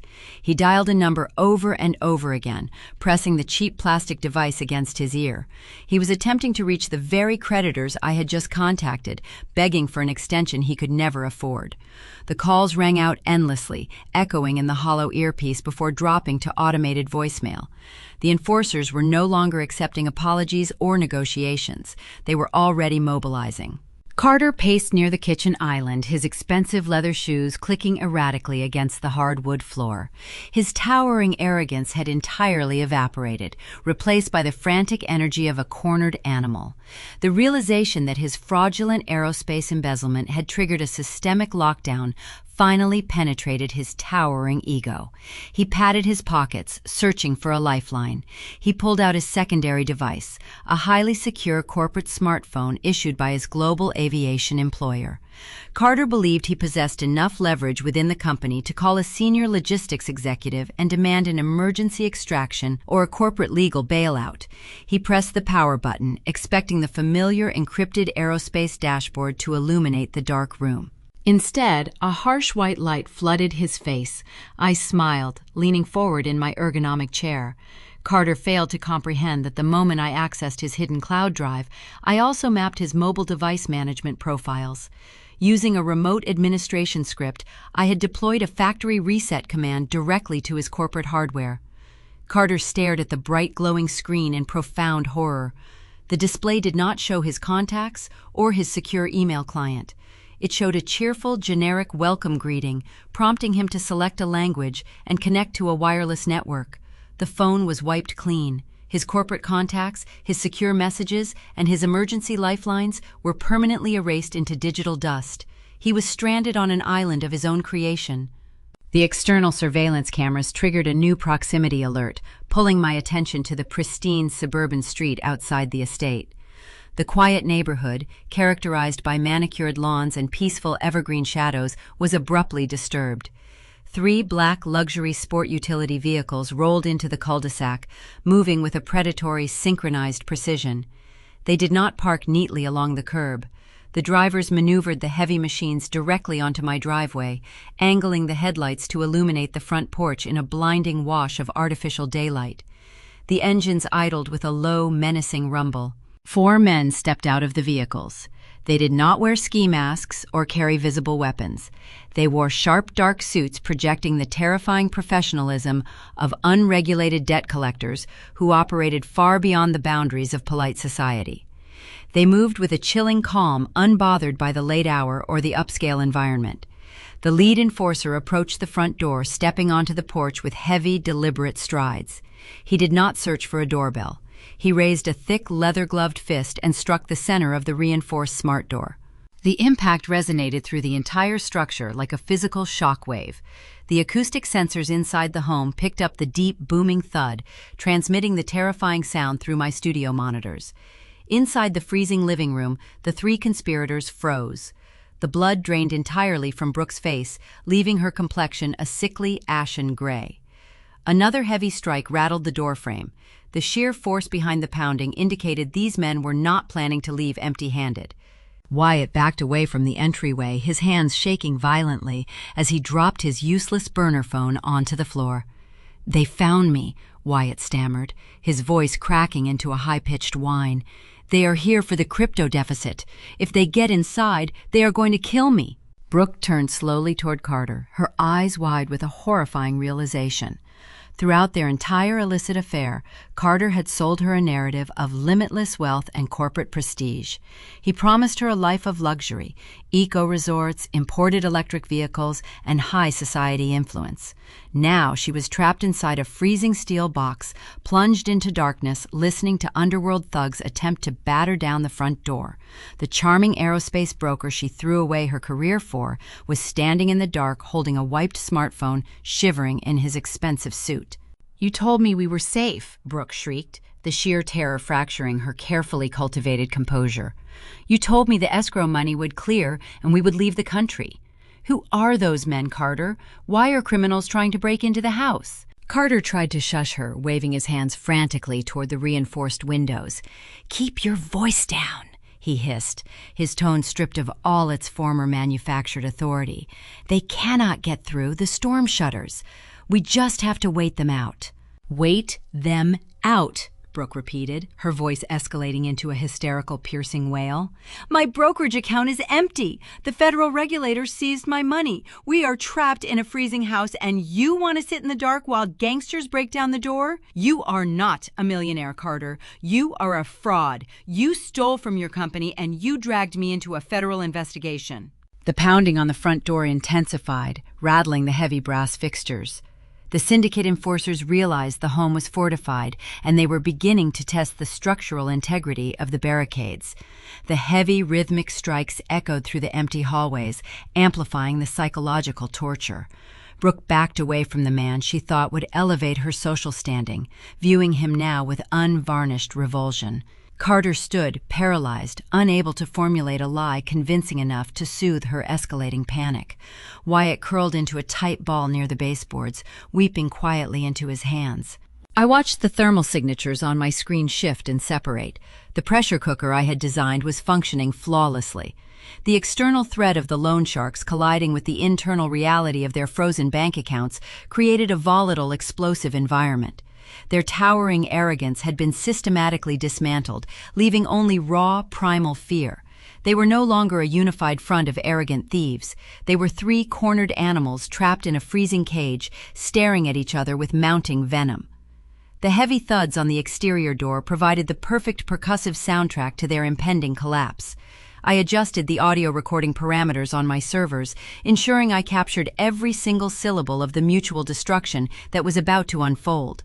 The relentless drumming against the front entrance reverberated through the Bellevue estate like a metronome counting down their final moments of freedom. The heavy steel shutters held firm against the syndicate enforcers, but the sheer percussive force of their fists against the reinforced doorframe sent terrifying tremors through the pitch-black foyer. Inside the living room, the ambient temperature hovered at a frigid 50 degrees. The synthetic winter I had manufactured bit into their skin, pulling visible white plumes of breath from their lungs with every panicked exhale. The stifling claustrophobia acted as a chemical catalyst. The dark, freezing cage stripped away the remaining fragile layers of their polite alliances. These three individuals had united under a banner of shared greed, but there is zero loyalty among cornered thieves. Wyatt paced near the unlit fireplace, his shadow shifting erratically whenever the faint beam of Carter's smartphone swept past him. The younger brother, who spent years projecting the aura of an untouchable crypto visionary, was now a hyperventilating mess. He owed $500,000 to the men currently attempting to batter down the door. The sound of splintering wood echoed from the front porch. The syndicate was testing the secondary hinges. Carter tried to exert his usual unearned authority. He stood in the center of the room, raising his hands in a placating gesture. He told Wyatt to calm down, promising they would negotiate a payment plan the second daylight arrived. He swore he could access a hidden corporate account to satisfy the debt. The empty promise was the final spark that ignited the powder keg. Wyatt let out a feral, ragged scream. He lunged across the dark hardwood floor, closing the distance between them in a fraction of a second. Wyatt shoved his older brother hard, shoving him directly against the decorative stone wall of the living room. The impact knocked the wind from Carter's lungs, causing his smartphone to clatter to the ground. The lone light source spun across the floor, casting long, disorienting shadows over their physical altercation. "You do not have a hidden account," Carter Wyatt roared, his voice cracking under the crushing weight of his terror. "You have nothing. The escrow money was the only lifeline, and you let Faith steal it right out from under us. You told me this divorce scheme was foolproof. You said the estate would liquidate in 10 days. Those men out there are going to break my legs because your timeline was a pathetic joke." Carter struggled to push his brother away, his tailored suit jacket bunching up around his shoulders. He sputtered defensive excuses, claiming he followed the plan perfectly. He tried to shift the blame, suggesting Brooke bungled the municipal tax transfer documentation. Hearing her name dragged into the fray snapped Brooke out of her paralyzed, shivering trance. The luxury eco-real estate agent who traded her professional ethics for a mirage of immense wealth stepped forward. Her teeth chattered from the bitter cold, but her eyes burned with an unvarnished, lethal fury. "Do not you dare blame me," Brooke shrieked, her voice echoing shrilly off the high ceilings. "I risked my entire brokerage license for your lies. I drained my personal operational funds to cover the earnest deposit because you swore the cash would double by Friday. I forged a federal document for you." Wyatt turned his head, his face illuminated briefly by the phone flashlight resting on the floorboards. He let out a harsh, humorless laugh that sounded dangerously close to a sob. "You think a forged tax document is your biggest problem?" Brooke Wyatt sneered, his panic mutating into venomous cruelty. "You are already drowning in international money laundering." Brooke froze her breath, catching in her throat. The silence inside the freezing room stretched tight before Wyatt delivered the ultimate devastating revelation. "Where do you think I parked the crypto deficit last month?" Wyatt asked, his tone dripping with acidic spite. "When the decentralized markets crashed, I needed a legitimate domestic shell to hide the shadow loans from the federal auditors. I routed $300,000 of cartel debt directly through your professional real estate escrow accounts. I washed the digital ledger using your commercial credentials. You are the registered guarantor. When the authorities look at the paper trail, they will see your name tied to an unregulated offshore syndicate." The color drained entirely from Brooke's face, leaving her complexion a ghostly hollow shade. The gravity of Wyatt's confession struck her with agonizing clarity. She was not merely facing the loss of her career or a simple municipal fraud charge. Wyatt had transformed her boutique agency into a covert washing machine for criminal enterprise. She was staring down decades in a federal penitentiary for financial crimes she never even orchestrated. Her desperate climb up the Seattle social ladder had secured her a permanent place in an underground racketeering ring. Brooke let out a visceral, agonizing wail. The realization that her life was irreparably ruined broke her mind. She marched toward Carter, her footsteps heavy and deliberate. She raised her trembling left hand. Resting on her ring finger was the brilliant 3-carat diamond engagement ring Carter had presented to her just weeks prior. He had touted the gem as a symbol of their impending lavish future. Now it felt like a radioactive shackle. Brooke grabbed the platinum band, twisting it viciously over her knuckle. The metal scraped against her skin, but she did not care. She ripped the jewelry free. She locked eyes with the man she thought would elevate her existence. "You ruined my life!" Brooke screamed, hurling the heavy diamond directly at Carter's chest. The sharp edge of the stone struck his collarbone before dropping onto the hardwood floor with a distinct, bright clatter. It rolled into the darkness, a discarded piece of evidence purchased with stolen government funds. Carter rubbed his chest, his fragile ego fracturing under the dual assault. He had spent his entire adult life demanding reverence and projecting supremacy. Being physically attacked by his brother and verbally eviscerated by his mistress in the middle of a freezing dark room destroyed his manufactured alpha persona. His towering narcissism demanded an immediate defense. He needed to prove he was the architect of their survival, even as the walls closed in.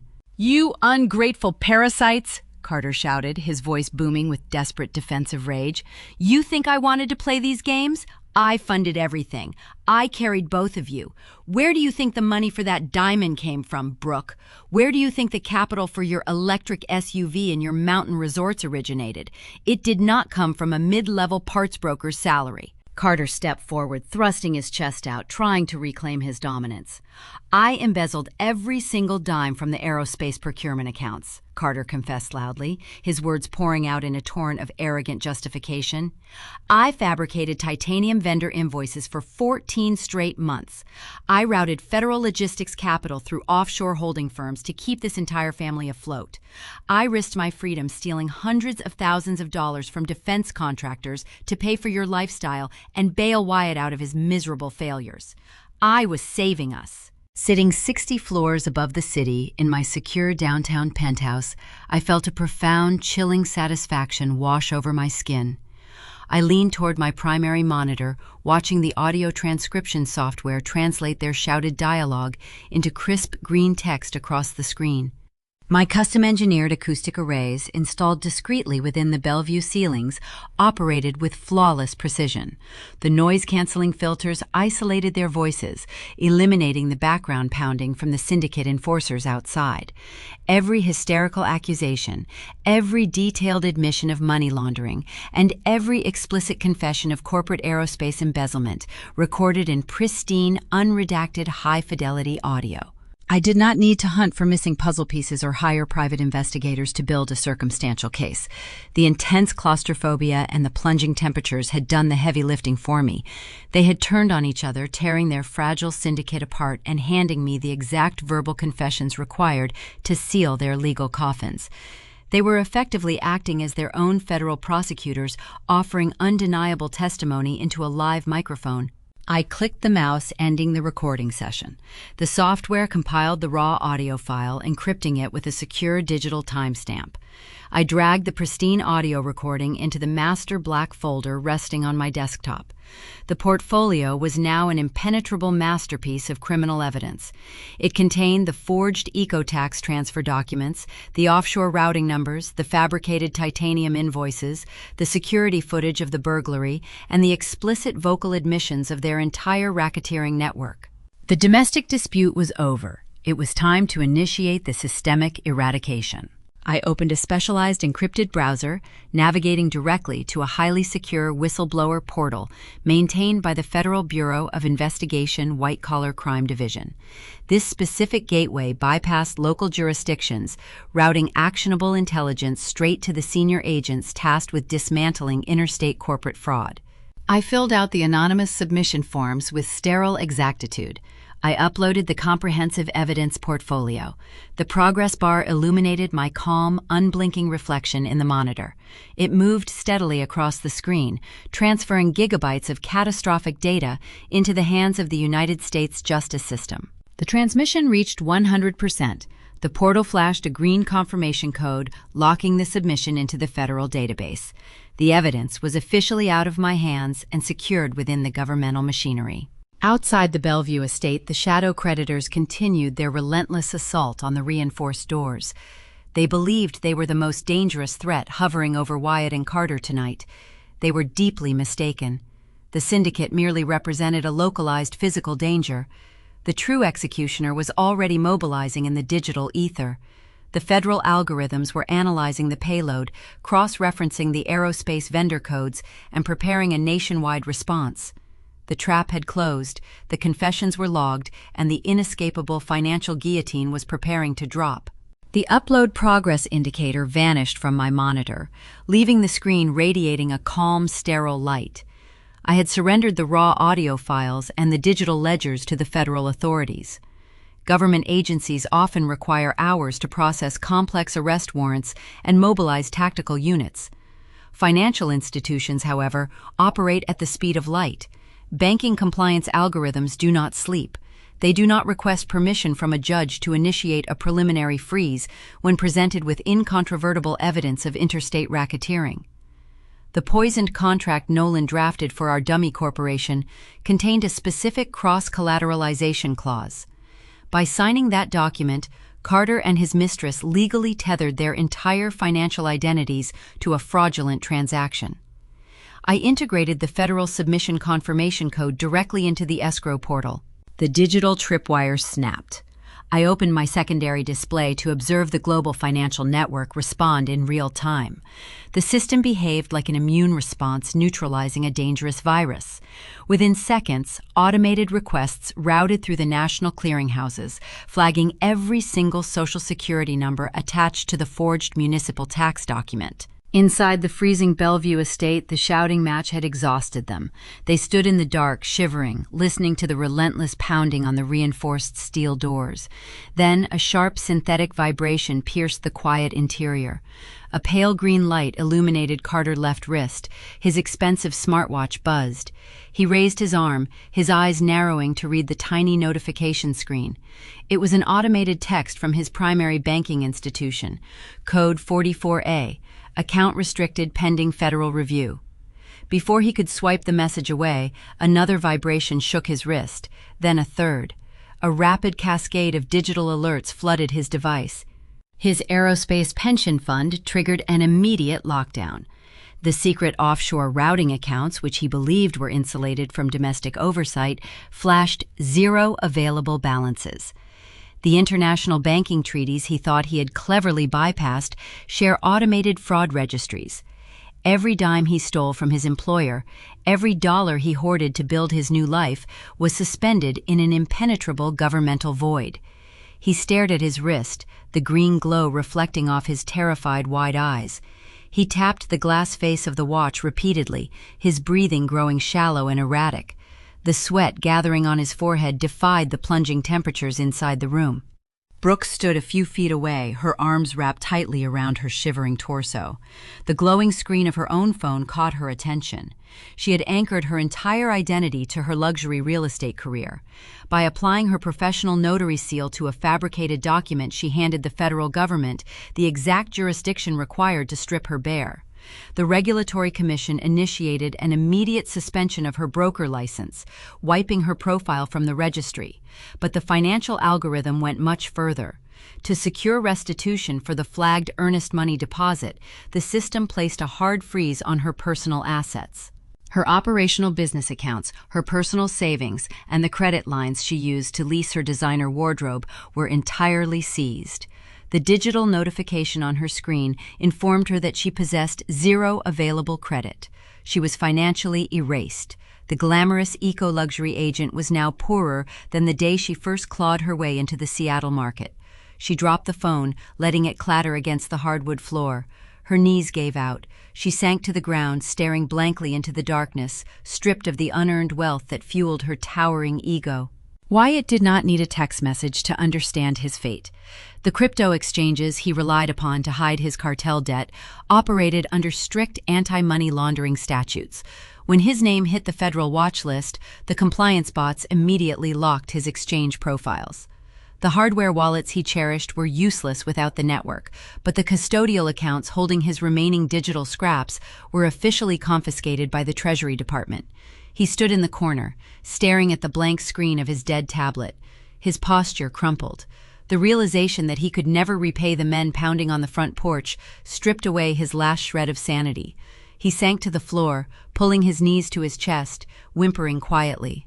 The ripple effect extended far beyond the Bellevue property lines, catching every enabling relative in its snare. Across town, Diane was dealing with the fallout of her public country club expulsion. I monitored a separate data feed displaying her primary credit card activity. She was attempting to book a last-minute first-class flight out of Seattle, desperate to escape the social humiliation. The charge attempt registered on my screen, followed instantly by a bright red decline notification. Her accounts, intricately linked to Carter through years of enabling his financial abuse, were caught in the exact same freeze. She was grounded, trapped in her suburban home, unable to even purchase a tank of gas. The matriarch who craved elite status was reduced to a penniless spectator. The financial guillotine had fallen with sterile, merciless efficiency. They were destitute. They possessed no liquid capital, no credit, and no leverage.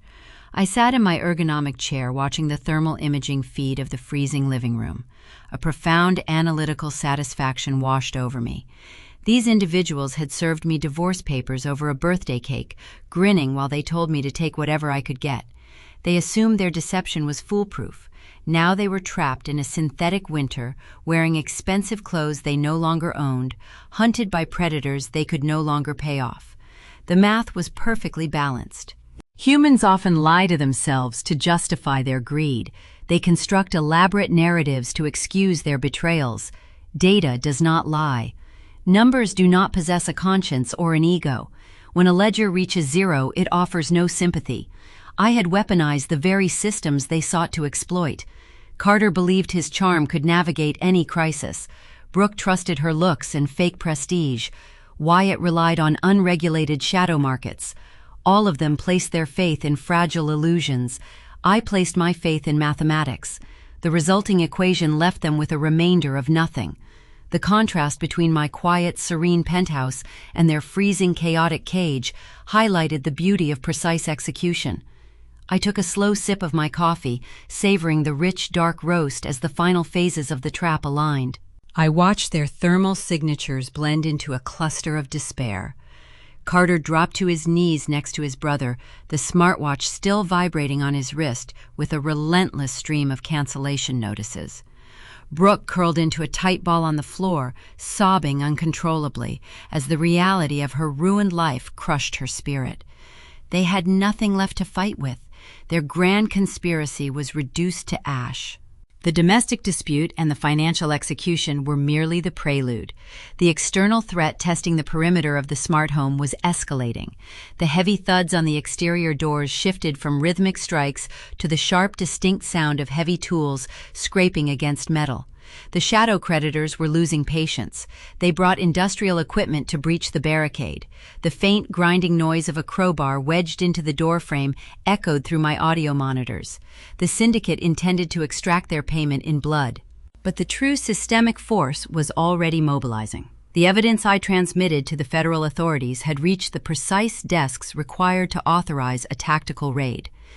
The data packets were verified, the warrants were signed, the digital war was over, and the physical consequences were speeding down the highway. The flashing lights and steel handcuffs were advancing directly toward their doorstep, bringing the ultimate conclusion to their arrogance. The metallic scraping against the reinforced door frame echoed through my studio monitors. The shadow creditors hunting my brother-in-law were mere seconds away from breaching the primary deadbolt. Inside the dark, freezing living room, the three captives huddled near the staircase. Their breath formed rapid white clouds in the frigid air. Wyatt pressed his hands over his ears, rocking back and forth. Brooke wept softly into her hands. Carter stared at the entryway, his shoulders trembling as the grinding noise grew louder. A faint, high-pitched wail drifted through the external audio feeds. The distant sound multiplied rapidly, layering into a deafening symphony of approaching sirens. The harsh scraping at the front door abruptly ceased. Through my high-definition exterior cameras, I watched the enforcers trade panicked glances. Unregulated debt collectors do not linger when law enforcement approaches. They dropped their heavy pry bars onto the porch and sprinted toward their idling sport utility vehicles. Tires squealed against the damp asphalt as the syndicate fled the cul-de-sac, prioritizing their own freedom over Wyatt and his unpaid cryptocurrency deficit. The predators were gone, but the true Leviathan had arrived. A formidable fleet of armored transport vans and heavy tactical cruisers swarmed the quiet suburban street. These were not local patrol cars responding to a noise complaint. The vehicles bore the bold gold lettering of the Federal Bureau of Investigation alongside the official seals of the Securities and Exchange Commission. Brilliant red and blue strobe lights painted the neighborhood in chaotic, blinding flashes, piercing the darkness of the surrounding evergreen trees. Sitting in my quiet downtown penthouse, I rested my fingers on the keyboard. The perimeter was secure, the targets were isolated. I entered the final administrative command into my terminal, initiating the retraction protocol. The heavy steel storm shutters encasing the Bellevue property groaned to life. The motorized tracks ground loudly as the metal barricades slowly lifted, exposing the pitch-black interior to the blinding illumination outside. The intense red and blue strobes flooded the living room, washing over the terrified faces of my former family. Carter threw his arms up to shield his eyes from the piercing glare. Brooke let out a breathless, ragged gasp, backing away until her spine hit the drywall. Wyatt remained curled on the hardwood floor, paralyzed by the sudden, overwhelming light. Heavy tactical boots hammered against the front porch. The compromised door was kicked open with shattering force. A dozen armed federal agents flooded the foyer, moving with precise, sterile efficiency. High-intensity flashlights sliced through the freezing darkness, pinning the three suspects like insects under a microscope. The lead agent issued sharp, unrelenting commands, demanding immediate compliance. Carter did not resist.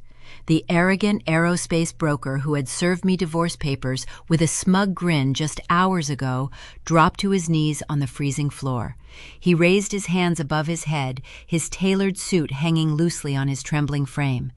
Tears streamed down his pale cheeks, carving tracks through the cold sweat on his face. Carter Myers, the lead agent, announced, his voice booming through the empty house. "You are under arrest for corporate embezzlement and federal wire fraud. You have the right to remain silent." The sharp metallic click of steel handcuffs snapping shut around his wrists echoed through my headset. The sound finalized his ruin. His towering ego fractured into 1,000 irreparable pieces as the agent hauled him roughly to his feet. A few feet away, a female agent grabbed Brooke by the arm, spinning the luxury real estate agent around to secure her wrists. Brooke thrashed, her breathing erratic and shallow. She cried out, claiming she was a naive victim tricked into signing the documents. The agent ignored her theatrical weeping. Brooke Davis, the agent stated, reciting the charges with mechanical precision. "You are under arrest for aggravated identity theft and interstate real estate fraud." The agents marched the weeping mistress out the front door and down the concrete steps. The crisp night air offered no comfort. As Brooke stumbled toward the waiting federal cruisers, she was forced to witness a moment of pristine, poetic justice. A heavy-duty commercial tow truck was currently backing into the wide driveway. The operator lowered the hydraulic flatbed and attached thick steel chains to the front axle of a pristine, eco-friendly luxury electric vehicle. It was the exact car Carter had leased for her using stolen government procurement funds. Brooke stood shivering in handcuffs, watching her entire fabricated identity get hoisted onto the back of the truck. Her sustainable elite persona was towed away into the dark, leaving her with nothing but a looming prison sentence. Wyatt was dragged out next. He lacked the strength to even stand. 2 agents carried him by his shoulders, dragging the tips of his expensive shoes across the driveway. They dropped him onto the damp grass, pressing his face into the turf to conduct a thorough search of his pockets. An agent read his charges, detailing severe violations of international money laundering statutes.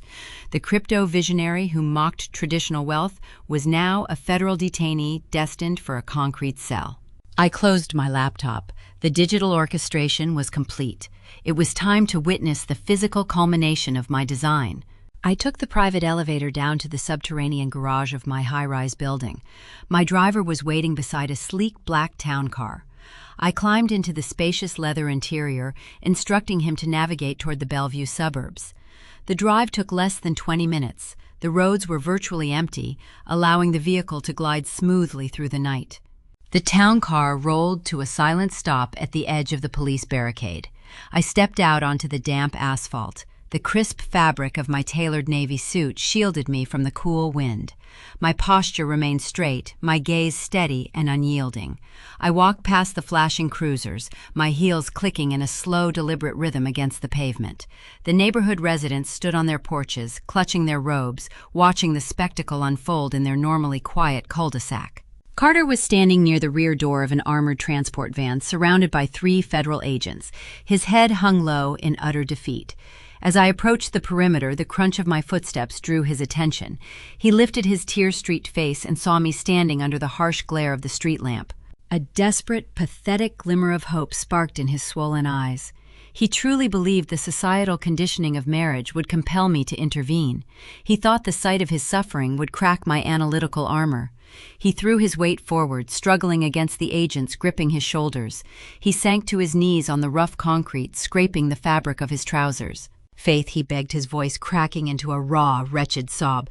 "Please help me. We are family. I made a mistake, but you can fix this. You know how to fix networks. Tell them I will give the money back. I am sorry. I am so sorry. Please do not let them take me away."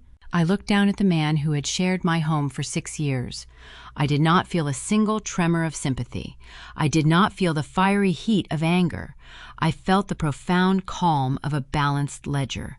I analyzed his weeping face, his ruined clothes, and his shattered pride. I stood perfectly still, letting the chaotic strobe lights wash over my features. The sirens whirred in the distance, providing a fitting soundtrack to his downfall.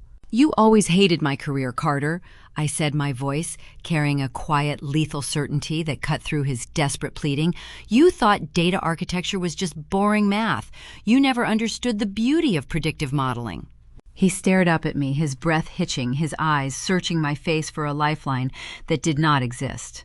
"My algorithms process variables and calculate inevitable outcomes." I continued, looking directly into his terrified eyes. "I ran the numbers the moment I found those forged titanium invoices. My data models always predicted your incarceration. You are simply the final output of a flawed equation." The spark of hope in his eyes extinguished permanently. He opened his mouth to formulate another plea, but his vocal cords failed. The crushing realization that I had orchestrated every single detail of his destruction finally penetrated his mind. He was not a victim of bad luck. He was the subject of a flawless forensic execution. The lead agent grabbed Carter by the elbows, hauling the broken man off the concrete. The agent shoved him into the dark, cavernous interior of the transport van. The heavy metal doors slammed shut with a resounding, definitive thud. The lock engaged, sealing the aerospace broker inside his mobile cell. I turned my back on the transport vehicle. I did not watch them drive away. The threat was neutralized, the liabilities were cleared, and the system was entirely purged of its toxic elements. I walked back toward my waiting town car, opening the door and sliding into the quiet sanctuary of the back seat. I instructed the driver to return to the city. The trap had sprung flawlessly, paving the way for a pristine, unencumbered future built entirely on my own terms. 6 months evaporate with the sterile precision of a compiling algorithm. The federal justice system is often criticized for its slow, bureaucratic pace. However, when presented with a pristine, unredacted digital ledger containing undeniable proof of wire fraud and corporate embezzlement, the wheels of justice turn with blinding speed. Carter hired a slick defense attorney, hoping to manipulate the narrative. He tried to frame himself as a misguided broker who simply got overwhelmed by a demanding wife. The federal prosecutor dismantled that fiction in minutes. During the sentencing hearing, I sat in the back row of the gallery, watching the proceedings with detached analytical interest. The prosecutor displayed the fabricated titanium invoices, the offshore routing metadata, and played the crisp audio confessions I provided. The presiding judge refused to offer a single concession. Carter stood before the bench, wearing a wrinkled orange jumpsuit, his tailored Italian suits permanently confiscated. The judge delivered a blistering reprimand regarding his abuse of government procurement funds and the sheer arrogance of his operation. He handed Carter a sentence of 12 years in a maximum security penitentiary. There is no early parole in the federal system. The man who smirked while serving me divorce papers over a birthday cake let out a hollow, ragged sob as the bailiff clamped the irons around his wrists. He will spend the next decade staring at cinder-block walls, stripped of his manufactured superiority and entirely forgotten by the world he tried to impress. Brooke experienced a slightly different iteration of ruin. The real estate agent realized the staggering weight of her criminal exposure the moment she stepped into the interrogation room. Facing decades behind bars for aggravated identity theft and interstate fraud, she immediately abandoned any residual loyalty to Carter. She turned state's evidence, agreeing to testify against him in exchange for avoiding a physical prison cell. The leniency kept her out of a jumpsuit, but it did not save her life. The State Regulatory Commission permanently revoked her brokerage license. She is banned from holding any position of financial trust. The court ordered her to pay immense restitution fines to cover the damages associated with the municipal tax forgery. The glamorous influencer who once mocked my kitchen decor on social media now works a minimum wage retail job stocking shelves in a discount department store. Her days are defined by harsh fluorescent lights, a polyester uniform, and complaining customers. Her designer wardrobe was seized by the state. Her leased electric vehicle was auctioned off. She reports every miserable paycheck to her probation officer, watching her wages vanish to cover her soaring debts. Her curated digital identity is dead, replaced by a grueling daily grind for basic survival. Wyatt discovered that international money laundering carries severe punitive consequences. His attempt to wash shadow cartel debt through a domestic real estate transaction earned him his own extended stay in a federal correctional facility. The crypto visionary is now learning the harsh reality of living without an internet connection, entirely isolated from the decentralized markets he worshipped. Diane suffered the most poetic social execution. Stripped of her stolen pearls and expelled from her elite country club, she found herself entirely isolated.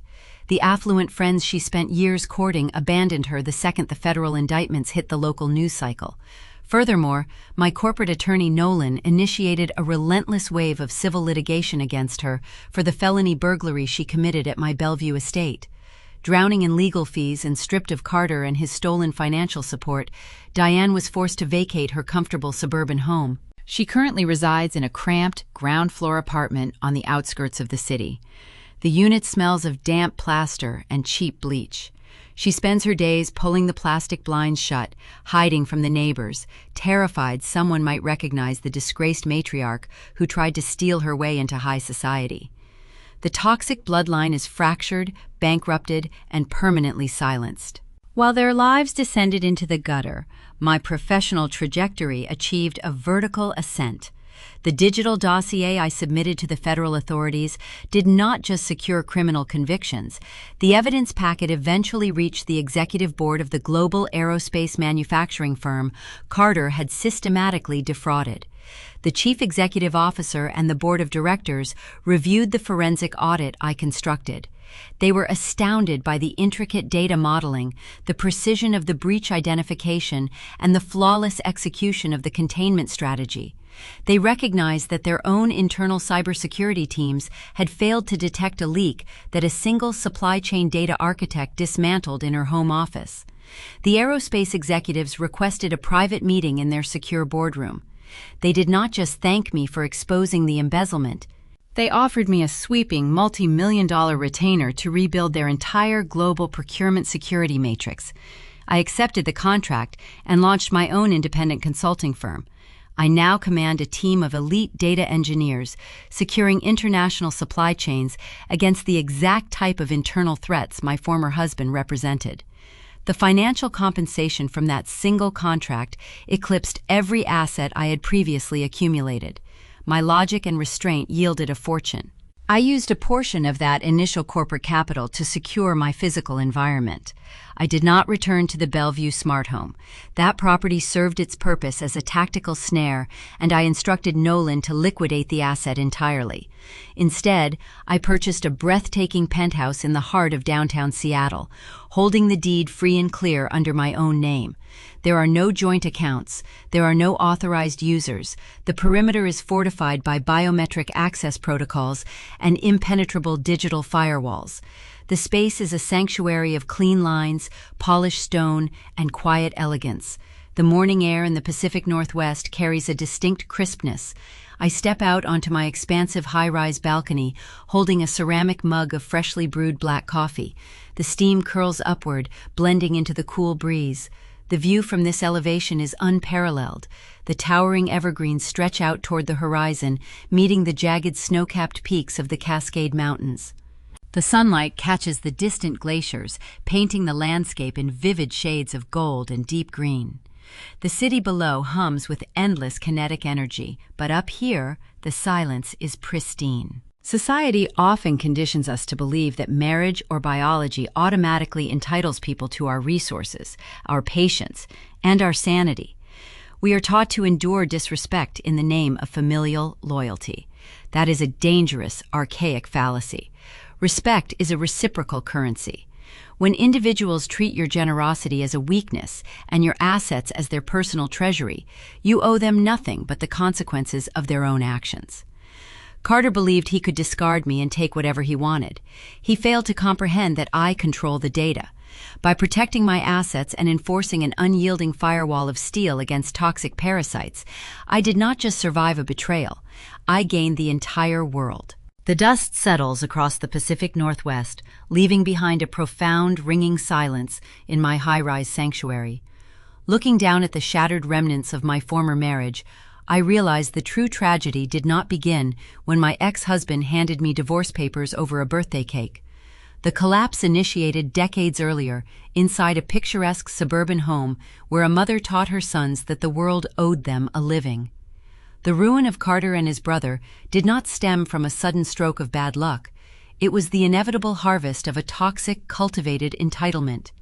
When we examine the wreckage of a broken American family, we often look for the dramatic catalyst, the affair, the bankruptcy, the addiction.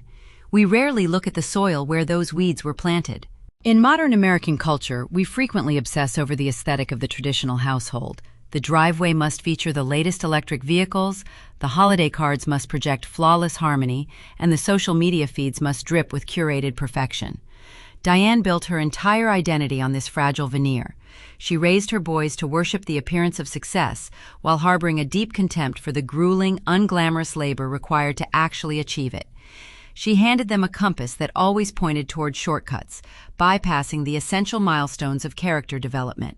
By constantly shielding them from the natural consequences of their youthful mistakes, she crippled their emotional infrastructure. They grew into men who wore tailored suits and ordered expensive whiskey, yet they possessed the emotional resilience of toddlers. They viewed honesty not as a moral imperative, but as a strategic disadvantage, a weakness reserved for the naive. Fairness was a concept they only invoked when they were losing a rigged game. True family responsibility requires a parent to act as an uncompromising mirror, reflecting the harsh realities of the world back to their children. It requires the difficult, often heartbreaking work of letting a child stumble, scrape their knees, and feel the sharp sting of a failing grade or a lost friendship. Diane intercepted every single blow. If Carter failed an exam, the curriculum was flawed. If Wyatt lost a contract, the investors were intimidated by his unique genius. This is the silent poison of enabling. It masquerades as maternal devotion, but it is fundamentally an act of quiet sabotage. By insulating them from accountability, she denied them the opportunity to develop a working conscience. They learned to view other people, including their future spouses and business partners, not as autonomous human beings worthy of respect, but as supporting actors existing solely to facilitate their endless comfort. We often hear psychologists discuss the necessity of emotional awareness in raising the next generation. It sounds like a soft, therapeutic buzzword, but in practice, it is a vital, non-negotiable survival mechanism. Emotional awareness teaches a growing mind to navigate frustration without resorting to deceit. It fosters empathy, the foundational building block of any functional marriage, partnership, or community. Carter lacked this entirely. When the mundane pressures of his ordinary life mounted, his immediate instinct was to seek an illicit escape hatch. A younger mistress, stolen corporate funds, forged municipal documents. He never possessed the emotional vocabulary to express dissatisfaction or the basic courage to face a conflict honestly. He lied because lying was the only language his upbringing had taught him to speak fluently. The shadow of the parent always stretches long over the sins of the child. Generational wealth and social status are fragile constructs when built on a hollow character. The American dream promises boundless prosperity, but it conveniently forgets to mention that prosperity without integrity is just a gilded cage waiting to collapse. Watching Diane weep as she surrendered my stolen heirloom pearls, I saw a woman confronting the direct result of her own disastrous parenting. She had nurtured an echo chamber of arrogance within her home. She prioritized the country club membership, the elite charity galas, and the illusion of prestige over the quiet, unglamorous work of building moral fortitude. Parents who value public perception over private principle will eventually find themselves standing in the ruins of both. They construct a fragile house of cards, stacking deceit upon entitlement, and act genuinely shocked when the wind inevitably blows it all down. These patterns of betrayal and generational toxicity are not isolated anomalies. They happen every single day behind closed doors, drawn curtains, and manicured suburban lawns. If you have ever watched an entitled dynamic crumble under the weight of its own deception, or if you find yourself navigating the complex, often painful boundaries of family responsibility, you are not alone in this journey. Hit that subscribe button and join our growing community here at Sarah Told Stories.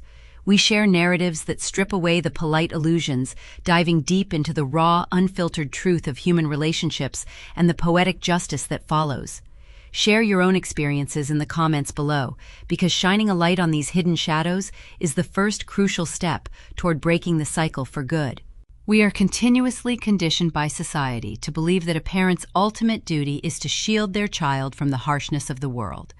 We celebrate the mother who fights every battle on the playground, the father who paves an effortless road through academia and industry.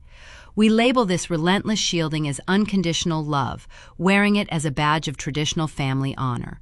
But perhaps we have the entire equation backward. Perhaps the most profound act of parental love is not protection, but exposure.